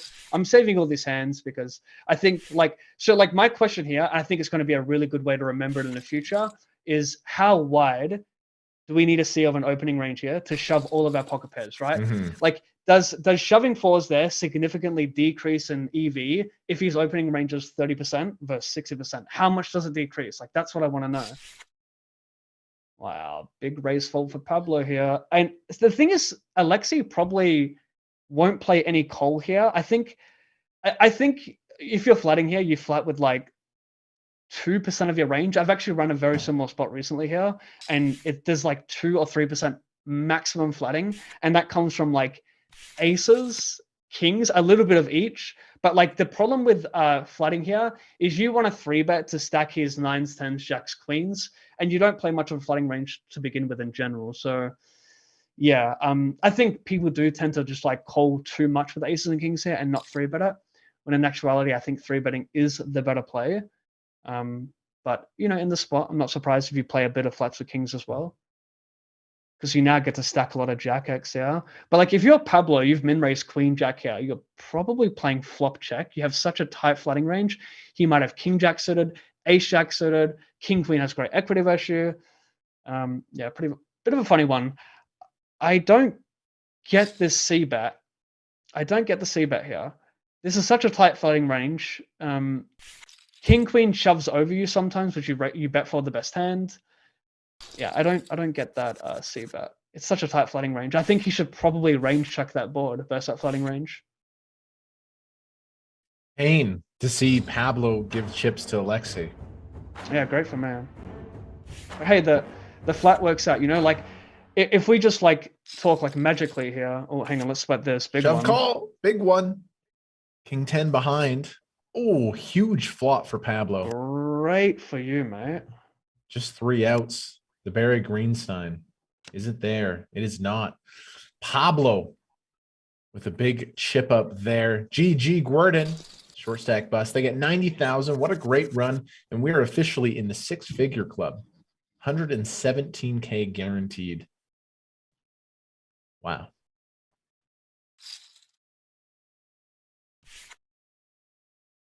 Yeah, I was gonna say, if like some players tend to over c-bet boards, like I think that Jack 10 board should be a very heavy check versus tight flooding range. Then I guess the EVM playing call with King goes up, right? Because you have like out of position c-betting more boards. That's just my guess, but like it's so tough to find those boards where out of position c-bet's like effectively dead as well. So yeah.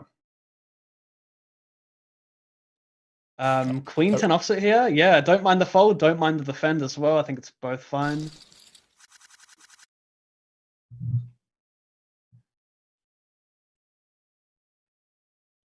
What up, Richard Grant? Good to see you. Pav and I are doing some gambling. Lena, 2.2 million here. And the battle rages on here. This has been a very interesting, dynamic final table. Some really nice plays, couple wild shoves. We're having a little bit of everything. TTP poker flatting here out of position is going to invite some trouble in general. Don't think you want to. I don't like flat in that spot, but they have Alexei's a nice super tight, super tight. He's gonna have Ace Jack King. He's like, this is one of the worst hands you can call because it's dominated by. I'd rather call 8-9 suited here. It's just dominated too much by under the gun's range. You could just see a quarter pot bet here. Well, a little bit larger here. It goes like 40% actually, which is interesting. A king would be a wild turn card. Yeah, of course you're rooting for that, mate. King. Interesting. That bigger flop bet, kind of a funky stack to pot size ratio here. 1.5 in the middle. They're 2.2 effective. Check.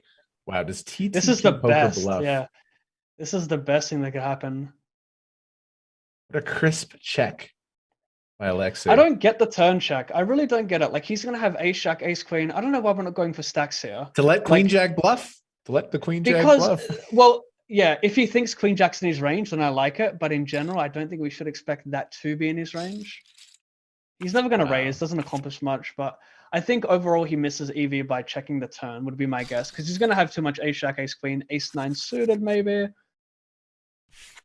That's a huge pickup for Alexei. Have loves to see it. I do. I'm very confused by that turn check though.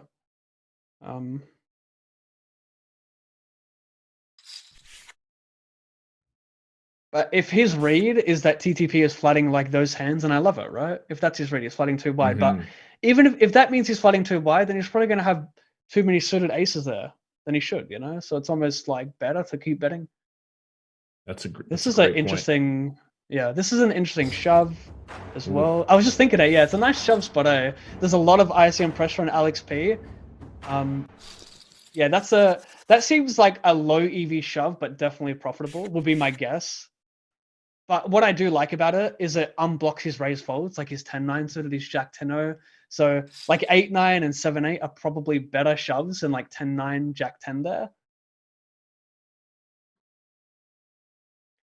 And we're going to see the 3-bet with King 10 again from a small blind. I think this is a nice call. We're not looking to play, like, very rarely do we want to play call out of position on final tables with ICM, but this is one of the spots we can do it. Lena doesn't want to shove here. Really, really tight flooding range in a small blind.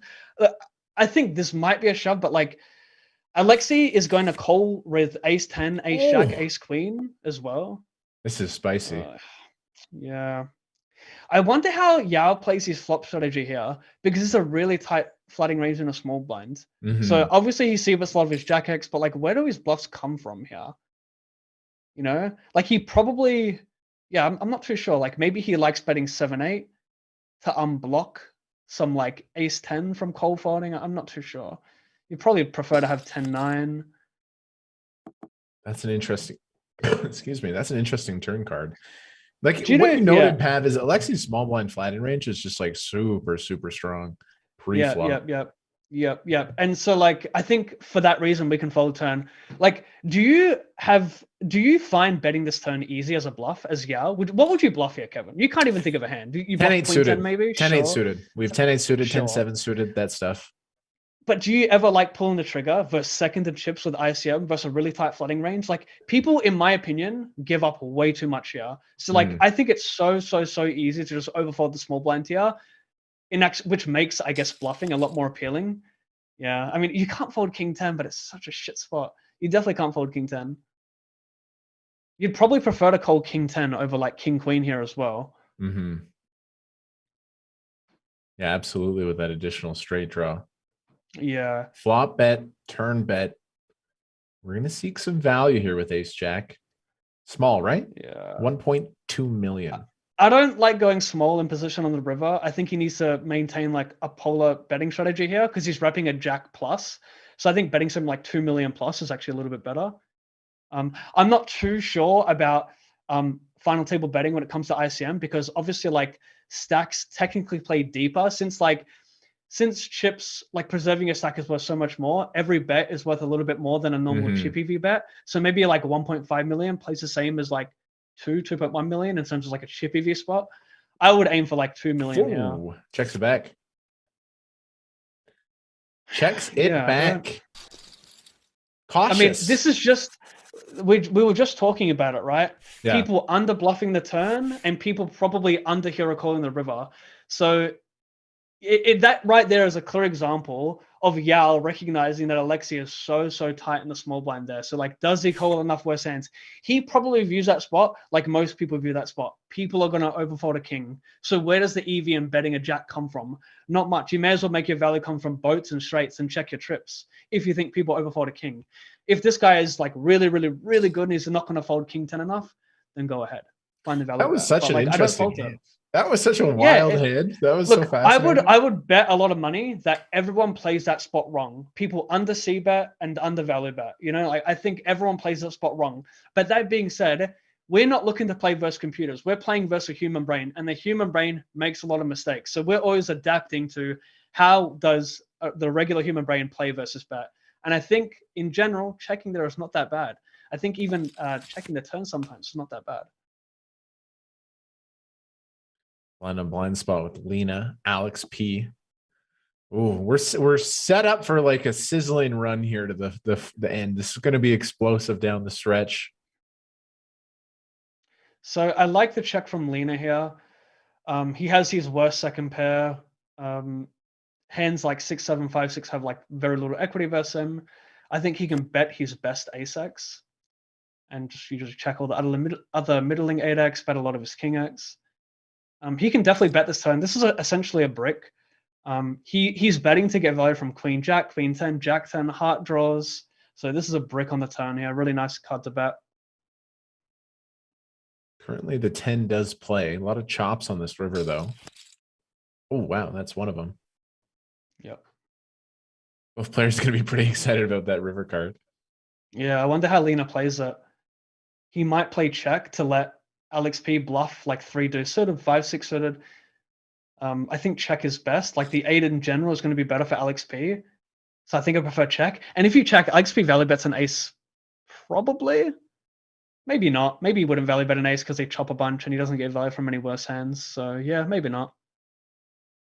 Lena's trying to get value from like high cards here. Lena will bluff some like.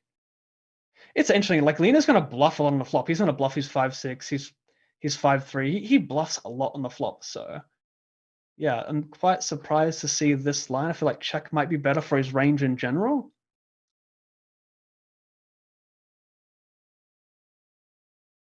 Yeah, interesting. Alex P thinking about whether to raise or call. Just calls. Chop it up, fellas. Share the money. I think you have to raise. Wait, how deep are they? Lena could have aces and kings, I guess. Yeah, maybe it's fine. Like Lena shoves a lot of offsuit ace-x pre. Yeah, maybe it's not that bad. It's just such a good card to bluff on for him. Love to see that shove with the deuces. Alexei, in striking distance of Vieira, but still similar dynamic. 12 hands left in the level. Action, riveting at 10K action here. Whoa, the 9-6 finds an open. Excuse me. Wow. Yeah, I like it. I mean, he's got a great table seat, right? He's got the big stacks for his direct right. So he's opening as if he were the big stack now.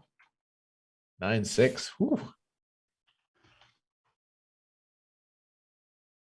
Min raise from Lena. Yao. Shove from Lena. Oh, okay. Yep. Could actually be quite nice. I think min raise and shove is good. Here we go. Top 6-figure club. First place, 430,000. Isaac Haxton feels like so many a different lifetime when he got 9th. Very interesting final table so far. Nice fold from 8-9 suited. He wants higher cards. All in on the button. Interesting. Yao could fold here, but he could also gamble. He probably has to take it. Like he's gonna have deuces, 3s, and 4s. He's probably gonna. He's been very active as well, so you should expect him to have ace deuce, ace 3, ace 4, ace 5 offsuit. So yeah, take this. I'd fold 3s though. Maybe call 4s and 5s. The deeper he is, the more he can call chip EV because it doesn't affect the overall ICM distribution. So yeah, I would definitely call 5s, probably call 4s, and fold 3s and deuces here. Good breakdown. Folds the 5s. Takes it. Honestly, for TTP poker staying alive, it's not the worst thing for Vieira at all. Yeah, I mean, that's one thing we have to consider as well, right? Is when TTP doubles, everyone else gets to be technically a little bit wider, which makes Yao's bluffs become less effective. His opens pre-flop become less effective. But still, I think that's still massively effective. If he loses that one, he's still got a massive chip lead at everyone. Like, we've seen TTP already super loose. If he's watching the delay, he's going to see those aces offsuit jams he's made as well, which are like quite speculative. So, yeah, I think he missed one there. Jack 7 might be interesting to open now. Yeah, this is really dicey. Like open Queen 7, King 7, fold Jack 7. I think. Like he's gonna make money folding here. Lena and Alex P are gonna collide. He makes money folding, and the even opening Jack 7 is already so low. So yeah, and you don't want to chip up these guys. You get to fold, maintain a strong second. You chipping up doesn't do heaps for you here, so I'm not a big fan of that open. Works though. It does. I guess Pablo has been really card dead. They haven't had many hands, you know. It's a little bit Lena's sad. Gonna chip up. I'm gonna take another bathroom break, Kevin. It's coming through now. Do your work, Pav. Pav's got that big poker brain. He's got that small bladder, though. Honestly, not the worst trade-off. Thank you guys for joining us. Lena gonna find this crispy shove. Chipping up a little bit after this one, I'm sure. 7 hands left in this level. Absolute domination from the chip leader so far. What's up, Joseph? Vakalav, serious business. Watching some very high-level poker play here. Super Million show every Tuesday. Chat's bringing some entertainment today as well. I've been thoroughly amused. Yes, the Danish sausage. It has been quite the battle here. Alex P has 4s, but 2 shorter stack. But you're up against the chip leader. I predict Alex P is going to pass on the spot. That is my sense. He's going to think about it and pass. I've been wrong every time today. I should just, my predictions have been at an all-time low. I'm shooting horrible from the line.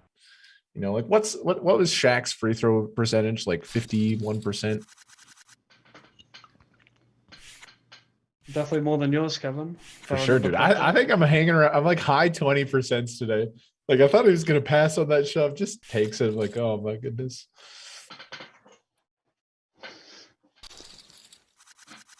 It's a 3-piece meal. HB stretch. Pablo gonna find it here. And wow. Yeah, Breathe. wow, Kev. Wow. Come on, one time, Pablo, one time. Ace or 8. Oh, what a good start. God. That ace does not miss today. That ace has been every flop, man. Hold. Man, losing that flip would have been very bad. You would have been pure free rolling me with a big stack. That would have been a horrible world to live I'm in. probably making like $300 in EV as well. Would have been really nice. Come on now, huge flip. By the way, I'm looking at this ring event. There's 2 hours left of late reg. I've got plans today, so I can't play it, but I definitely would be grinding it right now on the side if I could.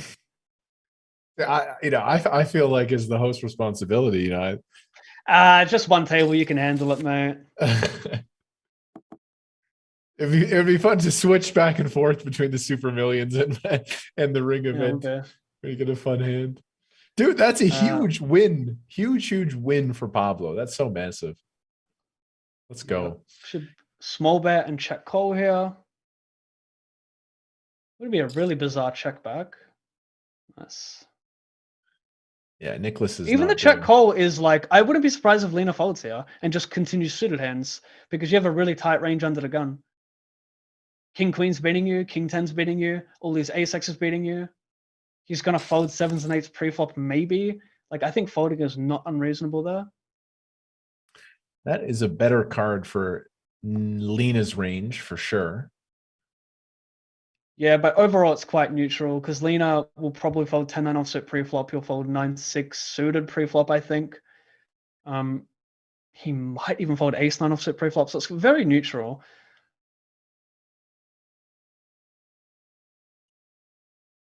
Not a bad spot to launch off if you're Alex P. It's tough to find many other bluffs. You're going to fold Queen Jack offsuit pre-flop.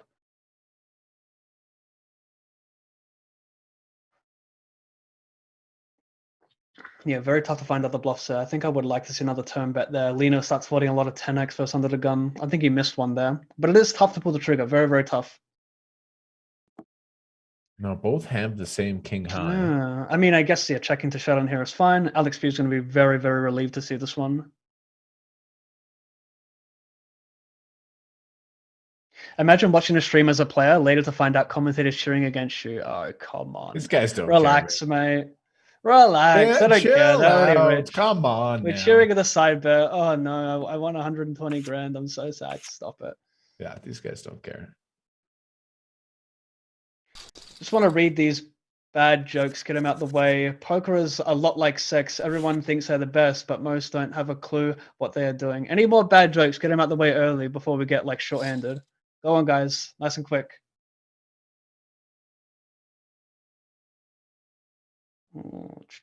Alexei Boyka. Is he gonna get frisky silly here? Yeah, this is an interesting spot because chipping up is kind of nice, but like he still has that nice gap between the short stacks. So, yeah, there it is. Does pull the trigger. My God, dude. Yao has a hand. That's what bothers me here. Yeah, Vieira just has the perfect hand to 4-bet slam here. Right, we're just stuffing it right in his grill. The button 3-bet, man. It's tough. Look, I wouldn't be surprised if this is some call here. The problem is like Alexei's bluffs will have overcards versus him, so that's what I like about shoving.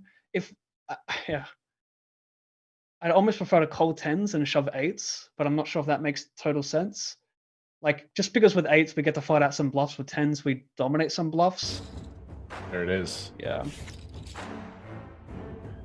I think it's a nice 3-bet though. I think it's nice. He's still sitting second tier, but it's just by a little bit less now. I mean, Vieira is going to have so many hands that just fold, but he just has a very good hand to 4-bet shove. And wow, almost at 10 million now. Lena So interesting. Lena's like almost This is a tied nice for spot. second. He might shove here, Kevin. This is a really He clean might. spot, I think. Yeah. Yeah, nice. Love it. Love it. Love it. Love it. Lena doesn't pass on those. He's not missing them, dude. He's playing beautifully. Taking every I did single not like one. the I didn't like the ace-10 shove from the big blind. Everything else, I've just loved how he's played. Lines are up. Ace-4 is going to open here six-handed for sure with this extreme pressure. And it's Alex P's time to shove versus the chip leader. Pav, you're not playing poker today. You have a previous engagement. Hands are up. I'm being a good boy. I've done it before where I've played while commentating, but this time I'm not. I have an eye appointment. I'm gonna get contact lenses. So that's annoying. I gotta take the cat to the vet. She's got some weird stuff under her chin. I'm trying to figure out. I think it's like cat acne. Real life responsibilities. Right, a bit weird. Not as fun as poker. Those are never as enjoyable as poker. Although I tell you what, like I try my best not to take days off because when I get in the zone, I just want to put in like a bunch of volume. I hate taking days off. It makes me like kind of sick. But once I've taken a day off and I've gotten some things done, I'm like, I think I needed that, you know? Only once you do it, you're like, yeah, I think I needed that. It's a bit selfish for me not to do that. Ooh, Lena with the aces. And look at the chip leader in the small blind. Probably Cole. You don't want to 3-bet fold. You don't want to shove. I think Cole is best here.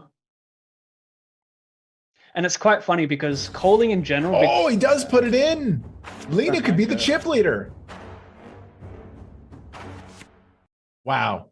99%. That's it. This is bad for Alexei. Got the big sectors left now. Just like that, Lena is chip leading the Super Millions. Wow, you were saying call, and I was like, I don't know. I just had a sense it might have gone in there. Well, the problem is, what does shove accomplish? You know, he doesn't increase his chips by that much. He never folds out any better hands. Cole just dominates his opening range, and he doesn't want to give up the chip lead. I think it just does nothing to shove.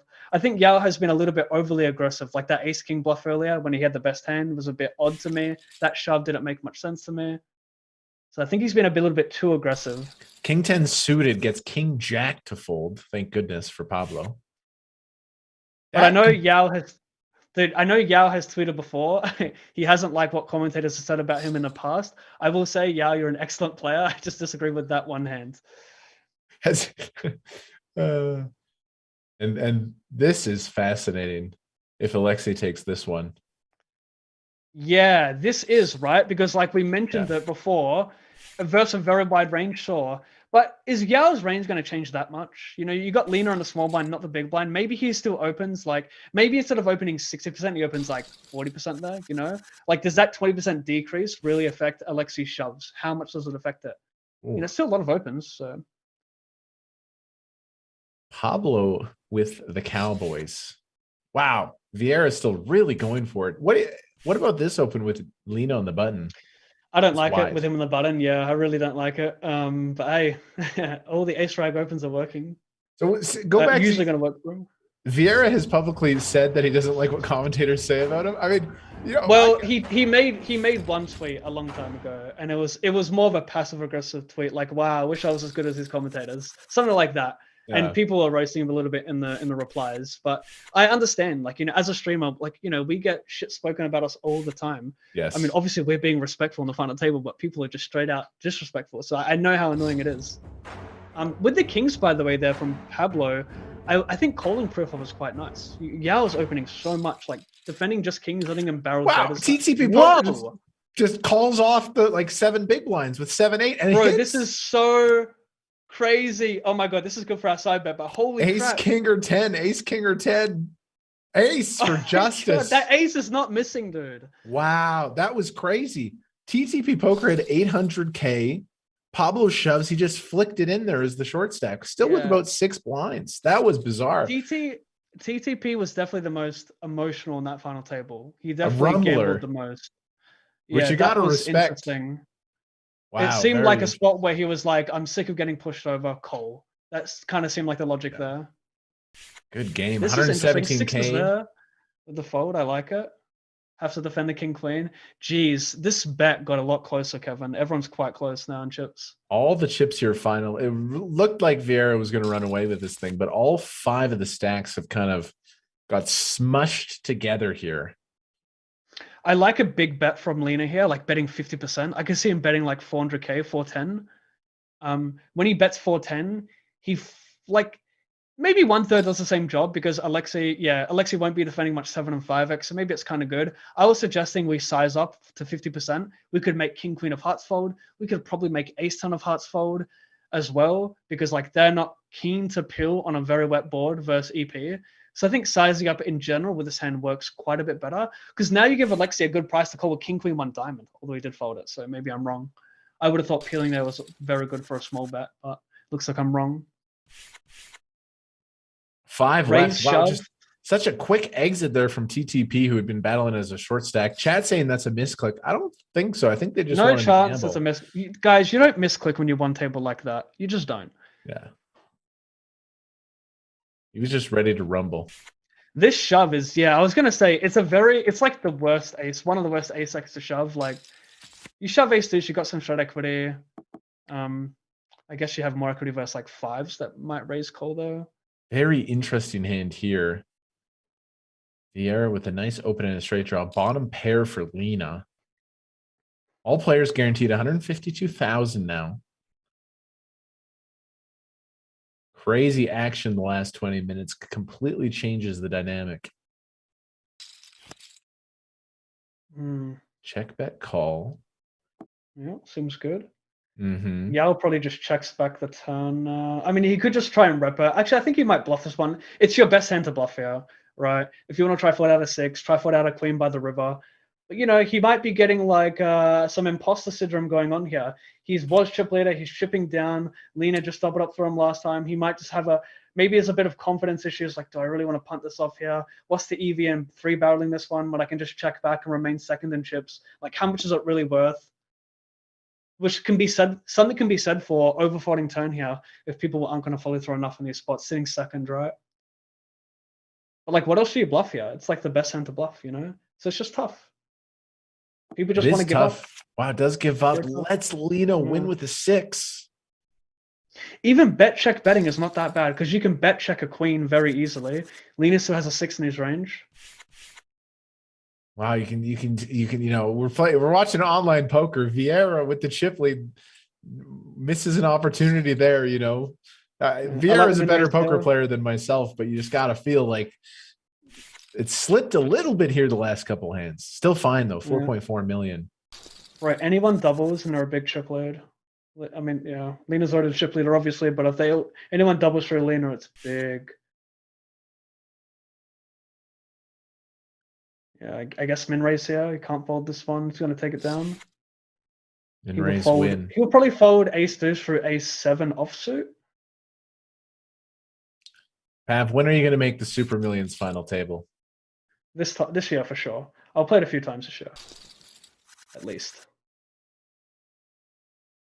I'm gonna take shots at like the special ones, like the ring ones. Yeah, I like that logic. I mean, like you want to do it in the softer ones, right? In the ones there's only 100 runners, it's going to be a lot tougher. So you could always just sell a bunch of yourself and have 10%. You know, keep the stream fun still, get the stream at 10k. This is true.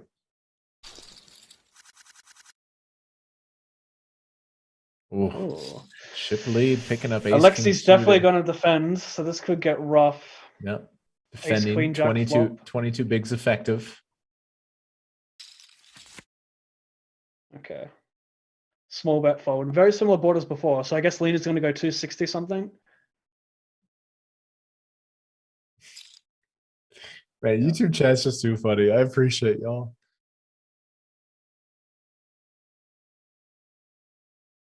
You guys are joining the show again. It's been great having Pav on. Just make sure you drop a like.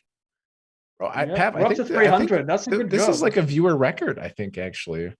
Maybe not, but we're up there. This is. Whoa, the check raise queen jack 1 club. I'm in love with it. The issue is he blocks his bet folds, you know? He blocks his bet folds with the queen jack, but it's tough to find other bluffs here, right? I mean, you can have jack 10 with a club. Yeah, ooh. Small bet this turn. I'd bet this turn like between 2 and 400k. It's so effective. You can small bet 10-8. You have Jack 10 in your range. You have 9-8. Well, 9-8 is questionable. You'd probably fold that pre-flop actually. Small bet this turn. It folds out all of his backdoor spades, all of his ace highs. Bet small, 400k. It's so effective. Please, Alexi, find it. He might want to use a He might want to use a 10 instead. My fear was that he was going to be like, yeah, my fear was that he was going to really not like having a jack and a queen and might prefer to use like, you know, queen 10, king 10. But beautiful, beautiful find. Really nice call from Lena as well. Lena just plays that hand perfectly. I think Alexi plays that hand perfectly. I mean, I was probably going to lean towards fold on the flop, but it's, I mean, yeah, that's, I mean, what are you going to find as a bluff if you don't find that one, you know? You have obvious flush draws, you have some 10-8 suited, Jack 10 1 club. I think Queen 10 is better. Queen 10 with the club's a lot better, but Queen Jack can't be that bad. This final five just feels right? Like these guys have all just been so sharp. They're playing amazing. I love it. Mm-hmm. Hollow, 20 bigs, raises. No action. Could just bounce any way here. Obviously, Lena's in the prime spot, but I mean, one hand, especially blinds going up in 5 hands, it's going to be 100k, 200k. Serious moments.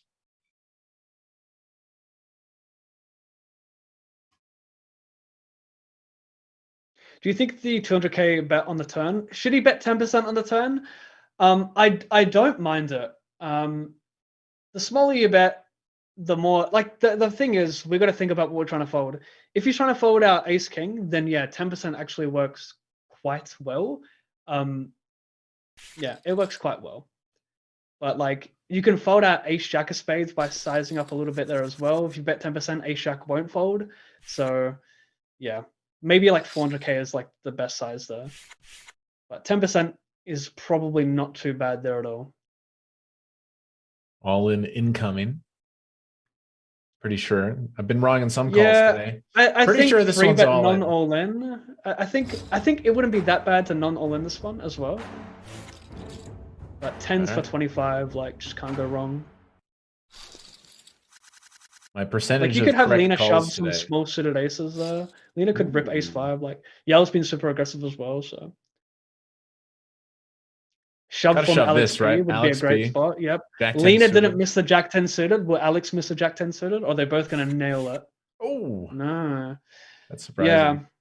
It's a very similar spot as well, right? Big stack open, Jack 10 suited in. Well, Lena had the button last time versus an EP open versus, but still, I think Alex B had a shove there. Should be just a call here from Yao.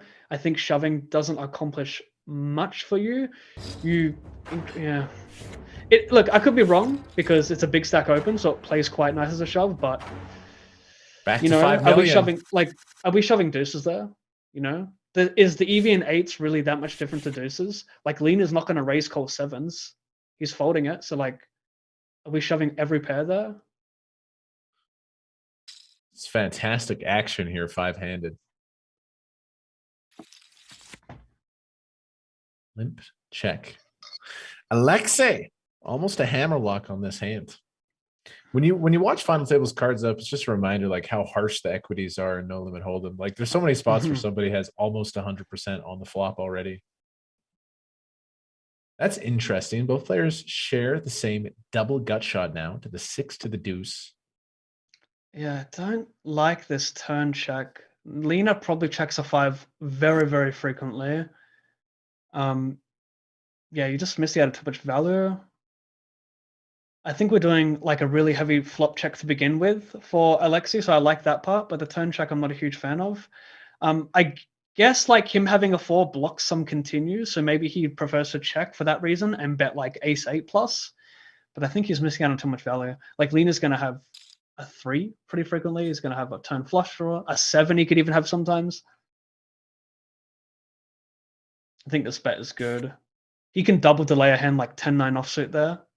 Would be a really nice one to use. Make him fold some jack highs, queen highs, some king highs, might fold. Wow, those 3 all hanging around that 5 million mark.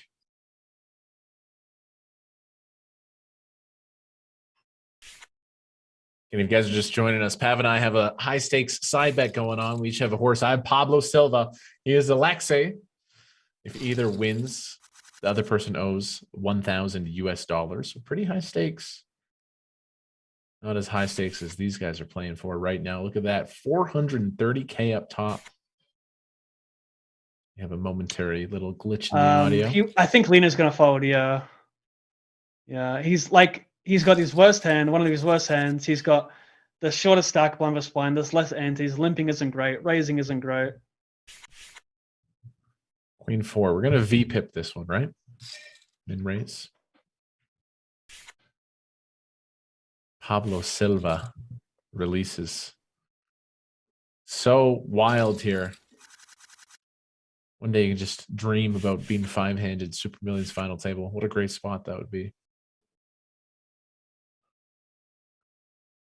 Interesting spot here. Probably limp. Shoves. Okay. Yeah. I mean, I don't think I'm very well versed in like 15, 16 big blind shoves there with suited hands. I would have thought that might play better as a call, but yeah, I really don't know. Maybe it's a better shove and you just like call, you know, queen 10, queen jack, jack 10, 10, 9. So it could be a better shove. I'm just guessing. Everybody's so close now. This is truly madness. This will be limp raise or limp. Shove he will never do. Or he shouldn't do, I don't think. I think he's mainly going to raise like 600 here.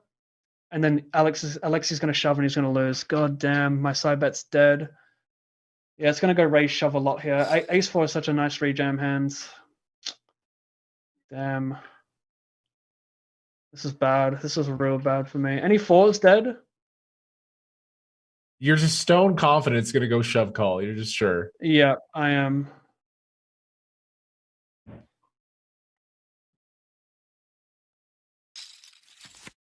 Wow. So I just saved the hand because I know for chips we're always shoving here.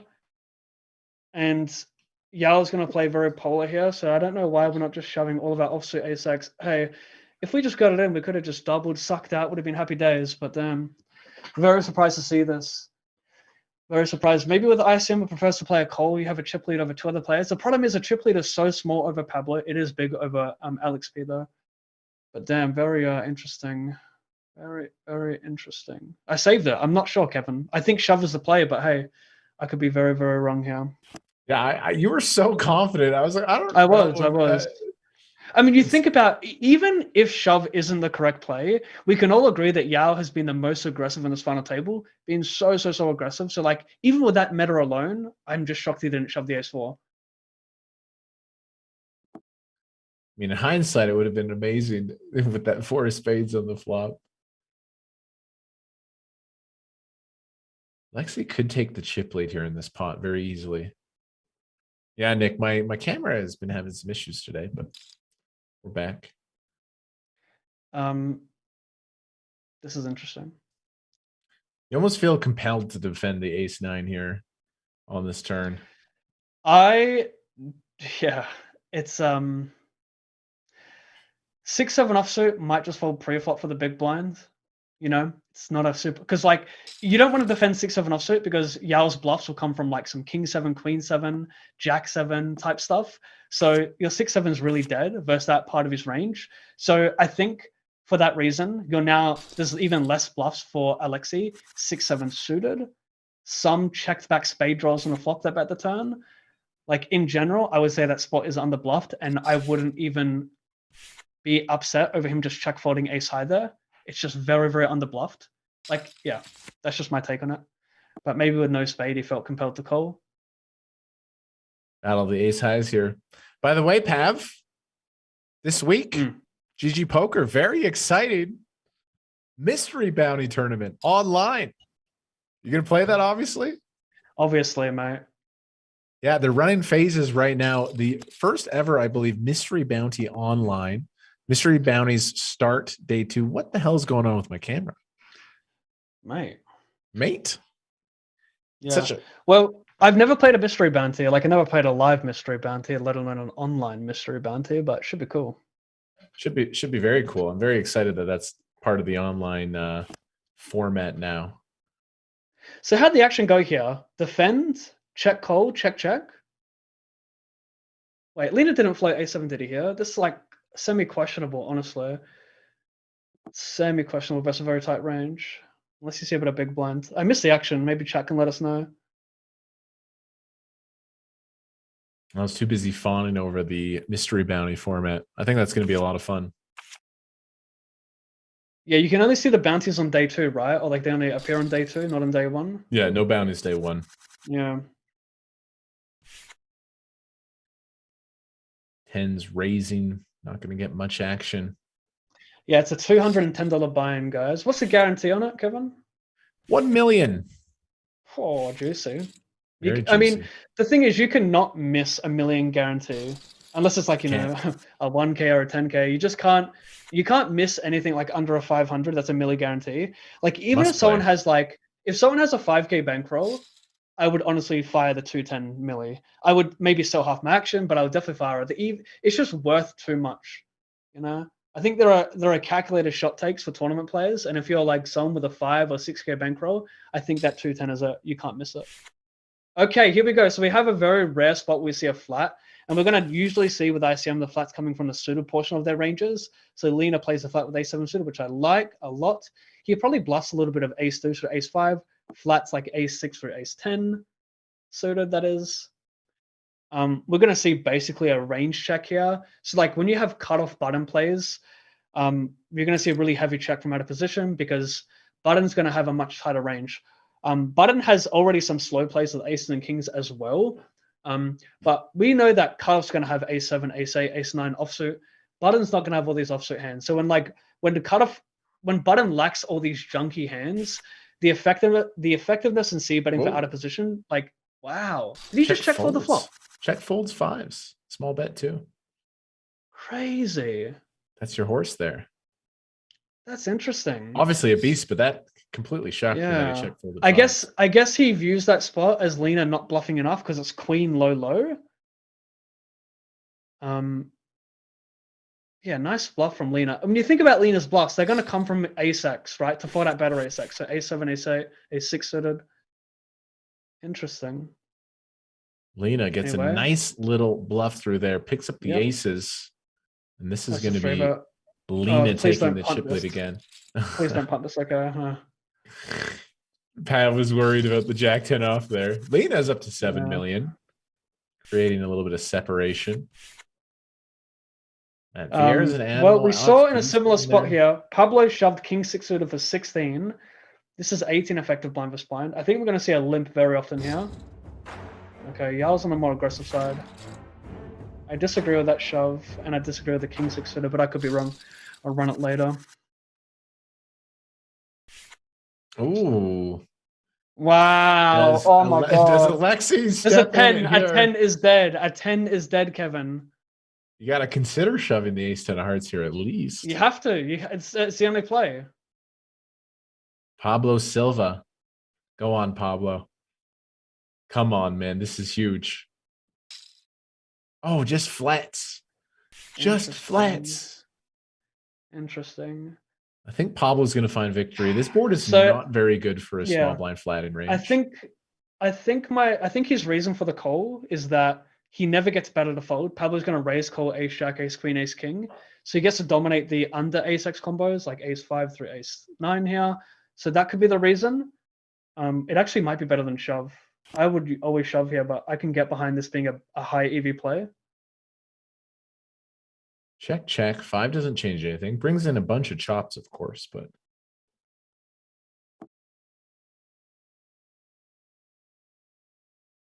this is a key pot here.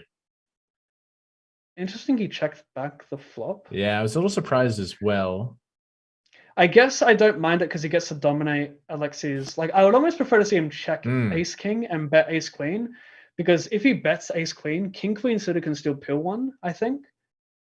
So I'd probably bet ace-queen, check ace-king. Because ace-king will dominate more of his range. Or at least get more EV from like a c-bet. I like the check from Alexei because I think Pablo should bet this river because Pablo could still check aces and kings twice, right? You could let him catch up. Like he blocks aces from slow playing. So like he could actually pot that river. I think as a whole, he's going to have more overpairs there. I don't think Alexi will slow play as much in that spot. So Weekend's gonna yeah, shove. I think he should like free roll that spot and bomb it. This is close for king 8 offsuit. Probably a call as a chip leader. There's no other super short stacks. If Alexi and Pablo both had the same stack as Alex P, I'd probably fold here. But as a shorter stack, I can't fold this. I would fold king 6 offsuit, maybe king 7 offsuit. But this is the worst king I would call. I can say that comfortably. Here it is. So it's not an easy one. Lena behind, but super live. King 8 holding. King 8 way holding. Alex P, 86% safe. Wow. Wow. Big one. Look at everybody now. Short stacks 3.5 million. Chip leaders 5 million. They are all neck and neck after that one. Wow.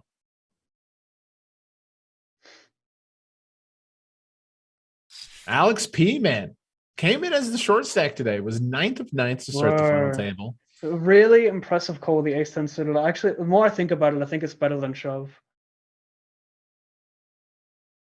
Really impressive call. And that ace 4 call blind spline could be a lot better than shove as well.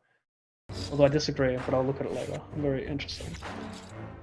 Just like now, that. I mean, we're getting some shot. Like, this is a very classic structure. Everyone sub 25 in the final table. It's so incredibly important to understand how to play sub 25 BB stacks because every open is worth so much money here. If you make one mistake, it could cost you thousands on this final table. So yeah, you want to play perfect, very shallow here, perfect. Like Pablo here, what is he?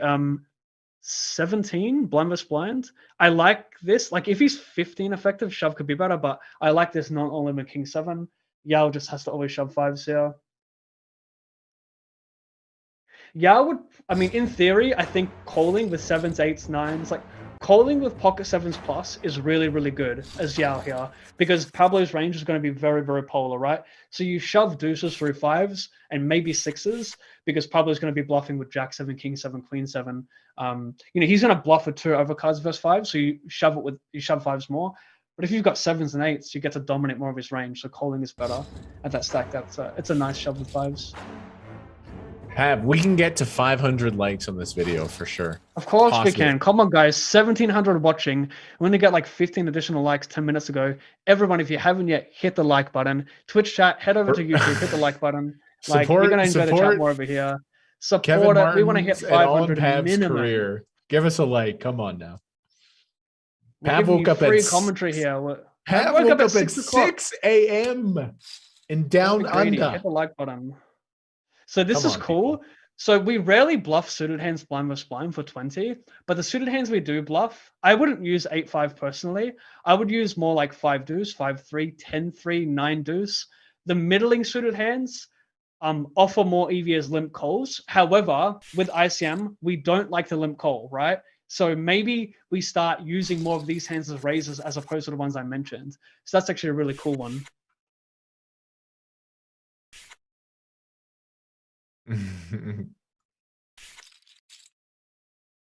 Kevin is overwhelmed by Pav's strategy talk. Hey, my job as the host is to blend in with my guest.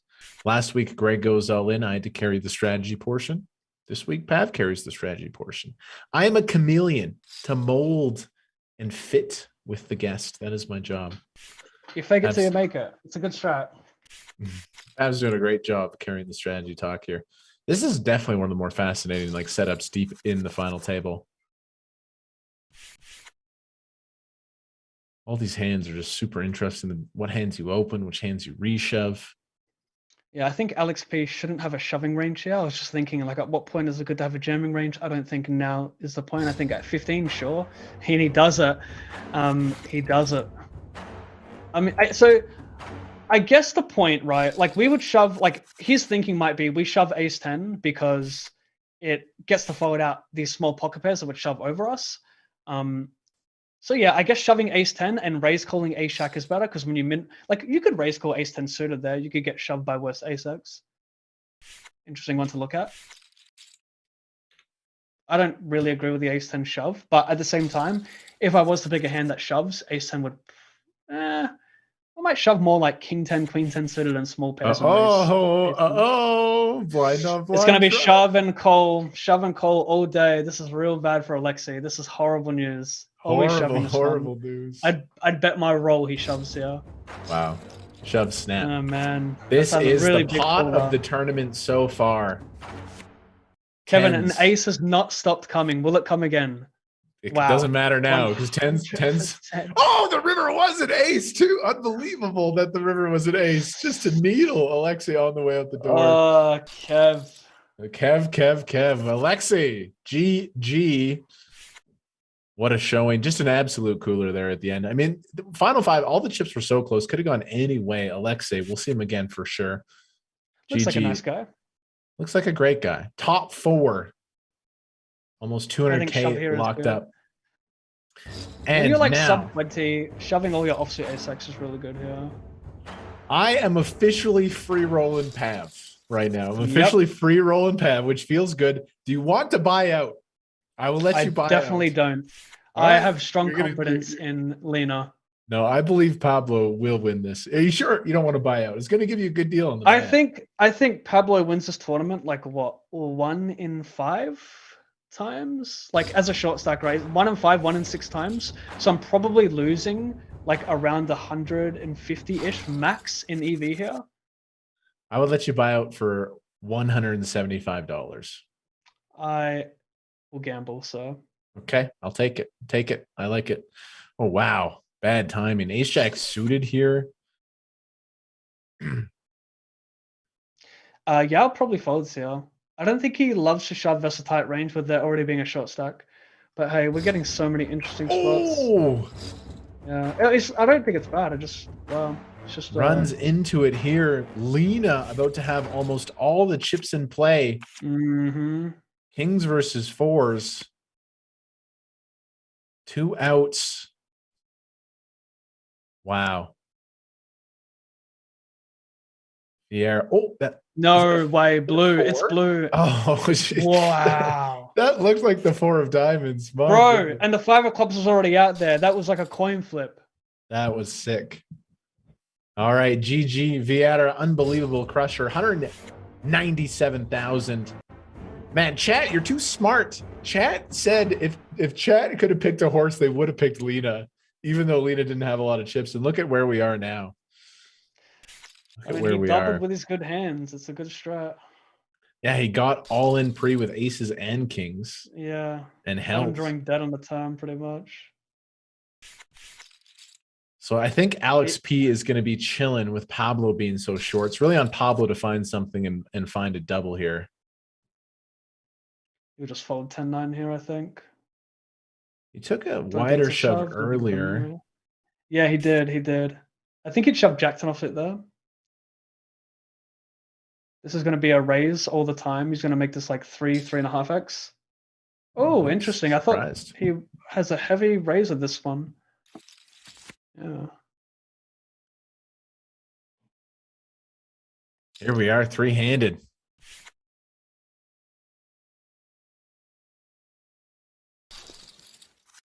I mean, Lena's going to win this tournament an absurd amount of the time. Yeah. Pablo's going to take the queen 10 suited here, right? What else are you waiting for? Yeah, I think so. I think so. Lena's shoving really wide. You're going to dominate his like sort of 9s and 10s. Like, yeah. Yeah. His yeah. 10-7 that being said, it's suited. like not an easy call here for some people as well. But I think it is like, I think it's an easy call. Let's go, Pablo. Get it in here. But for this to be a call, you have to recognize that Lena's shoving wide. If he's not shoving wide, then yeah, just fold here as a player. But Lena's going to shove like every suited king, every suited ace, a lot of suited queens, a lot of suited jacks, every under pair. It's thinking about it. We can see he would have the best versus the Jack 9 offsuit.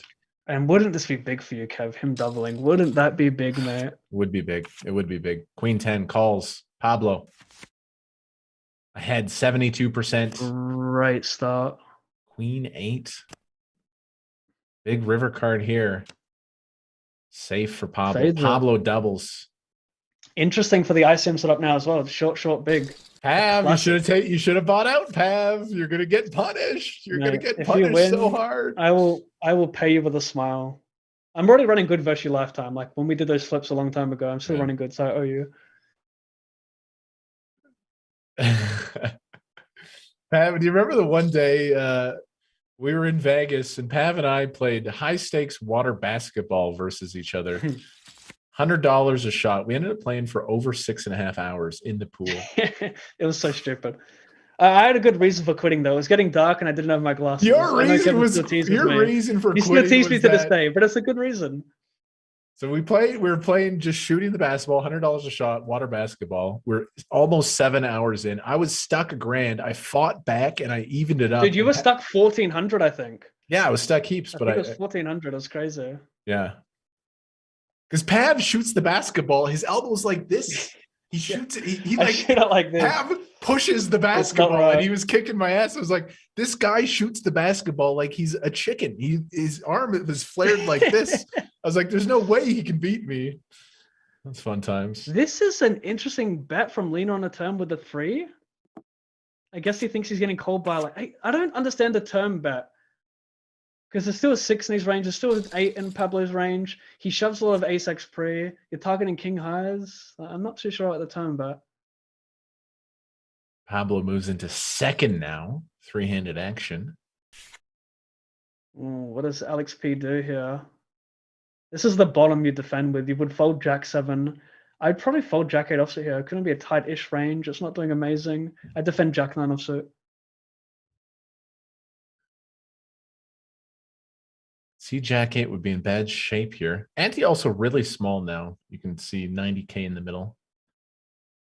You know, when I had Jason Kuhn on the show, one thing I always noticed was Jason Kuhn in every single hand noticed the size of the ante, whether it was 1 or like 0.8.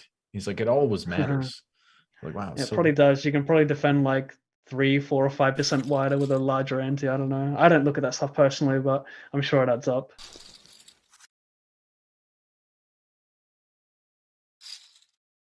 Lena, can you close it out? Lena started less than average at this final table. Started with a medium-ish deck. Wow. Ryan says he shoots like Shaq. I kind of do. Oh, huge hand for Lena. I mean, it's just going to go limp, raise, call. Yeah, limp. And then we'll see a flop. Wow. Oh my god. That is a surprise. Wow, very aggressive. Kev, you could. It's got the undoes. Hearts. Yeah, let's trips. 10%. 6 of hearts. Wow, dead. Dude, Lena loves a 100% on the turn, doesn't he? Pablo Silva. I had fun cheering for you, my friend. $250,000. What a showing. I mean, so often Lena's just going to fold there. Just optically looks bad when he shoves into the jacks. But Pablo Silva, crusher. Congratulations. 3rd place showing. We are heads up. We are heads up. Wow. Just like that, Lena on the brink of victory. If you ever go over to Lena's house, he has 3 rooms dedicated towards his poker trophies. One was no longer. You're going to give us a story that you've been to his house. I was like, oh, I want to hear this. I've been to his house, man. I could barely get in the front door. Poker trophies everywhere, like literally on the floor. I mean, it just has the unlimited resume. But Alex P has. I mean, Alex P started in 9th place. 9th place, and here they are heads up. I like this play from Lena. Like, he's not thrilled with betting. No, I think betting on flop is not that bad either. But at the end of the day, you want to have some equity like a heart or an overcard like Queen 3. You know, you're kind of blocking the folding range as well. So I think delaying this one's really nice. Interesting that Alex P played call. I don't know why you wouldn't check raise a turn. You have a 10. You have a 10. Leader's gonna delay bet a lot of Jack X. He's gonna delay bet some ace highs. Wow. But I guess the EV and check calling comes from Lena sometimes bluffing turn and river, so it's interesting. I mean, you have to raise, right? You're all in, right? There's nothing else. You have to. Like, sure, Lena has a bit of Jack 10, and sure, you chop a bunch with a 10, but like, Lena's also going to delay bet a deuce. He's going to have 9 deuce here as well. You just got to shove this, yeah. Okay, we're heads up. A bit of a chip discrepancy, but I mean, Alex P is strong. We're sitting at 20 bigs effective. Anything can happen heads up. So Lena will mix raise here with this one. Mm-hmm. You basically just like raise all your junky stuff with this stack depth like pretty frequently. This will go check a lot. That's a board that he can check raise a lot, so you don't want to put money in with 5-3. I think Lena's, yeah, you can go either way because Lena blocks the calls with a 7 and a 4, so he's going to see a lot of folds from like ace size and that. But like Alex P is going to check back king 4, queen 4, jack 4. He's going to check back a 3. So I like the big bet from Lena here. This is really, really nice. Like there's a lot of draws out there you want to size up typically here. He can big bet with any 7 in his hand here. It's worth a big bet. This is really, really nice. Pair gut shot for Alex P. Heads up, I always feel resistant to fold these kind of hands. You just don't want to get run over. I would never fold here. You got a pair and a gut shot. You block 6-5. You just have to call this one, and you're calling on not a lot of rivers, but a decent amount of rivers. Pair gut shot. Heads up. Heads up. Oh, finds a bluff raise. I mean, I don't get this because Lena. I mean, you're trying to make Lena fold a 7, which doesn't really work here because you'd never check back. Like, to me, this seems like a feel raise. Like, let me just raise and see where you're at, and then you see the bad news.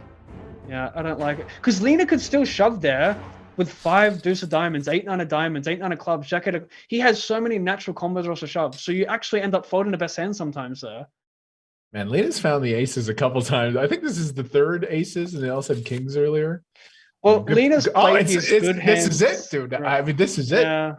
Unless unless something crazy happens. In a limp check pot, these players both have the most nutted hands here. Lena might just call a check raise, and then he could lose action on a queen. Both players have locked up 430K. Sorry, excuse me, 330K. They were playing for 430K, so this is a $100,000 heads up match. Of the Jack X that plays check call, I like Jack 7. I'd actually prefer him to check raise like Jack 4, Jack 5, Jack 6. When you Jack 7, you have a bit more straight equity, which could river straight and have Lena bluff, so that's kind of nice.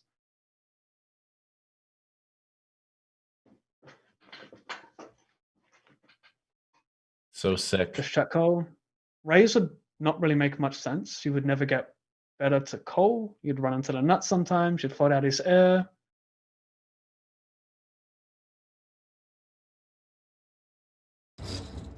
It's all in. Okay, aces do have to fade a bunch of stuff. 80%. Some equity. This could be at Super Millions champion. Is it Lena's? It is. Top set. A stylish way to finish off a stylish final table.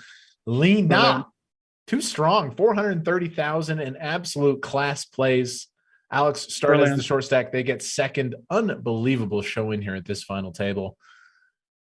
Pav, you said he's just the best. You just have the biggest heart on for Lena as an online poker player, and like I honestly I disagreed. I disagreed with one hand he played the entire final table. It was the ace and offsuit shove from the big blind. Everything else was perfect. Clean, delicious, and absolutely a masterclass final table. 430K. Man, that was a lot of fun. What a Super Millions final table that was. My goodness, Pav. I mean, these players are pretty freaking good at this game. Yeah. Very, very, very skilled. Pav, and we also fade blood. We chop it up. Neither of our horse could get the job done. So firm handshake. No exchange of currency will be had. But chat, we're asking you for one final time, smash that thumbs up button. We had tons of viewers. We can definitely hit 500 likes right now. Give it for Pav. Easy. Before you go away, just hit the like button. Go. Yes. That's how you pay us. You click like. I mean, that's the currency we'll accept on this show for sure. Pav, you woke your ass up at 6 a.m. Your cat provided us massive amounts of entertainment. You know, you got a full day of, you're going to the eye doctor. The optometrist. I'll be doing that to get my lenses done, and then I'll be going to the vet to take care of this one. And then I might run these hands. I saved 1, 2. I got like 12 hands I saved from the FT here, so that's smart. Cool. I love it, man. Guys, follow Pav's journey. Streams full time on Twitch. Has an awesome YouTube channel. Follow him on social media as well as me. I'm making some magic happen. I've been cooking a little bit, you know. I haven't broken through with the high stakes yet, but Pav, I'm doing a lot of work, and I appreciate your guys' support. Sub to the YouTube channel. Next Tuesday, we're bringing on another awesome guest. I know who it is. I know who it is. It's a good one. We'll see you next Tuesday. Have a wonderful night, everybody. Thank you for watching. Congratulations to Lena on his 7,349th tournament win. And we'll see you next time on the Super Million Show next Tuesday. Bye-bye, everybody. Have a good week. Bye-bye.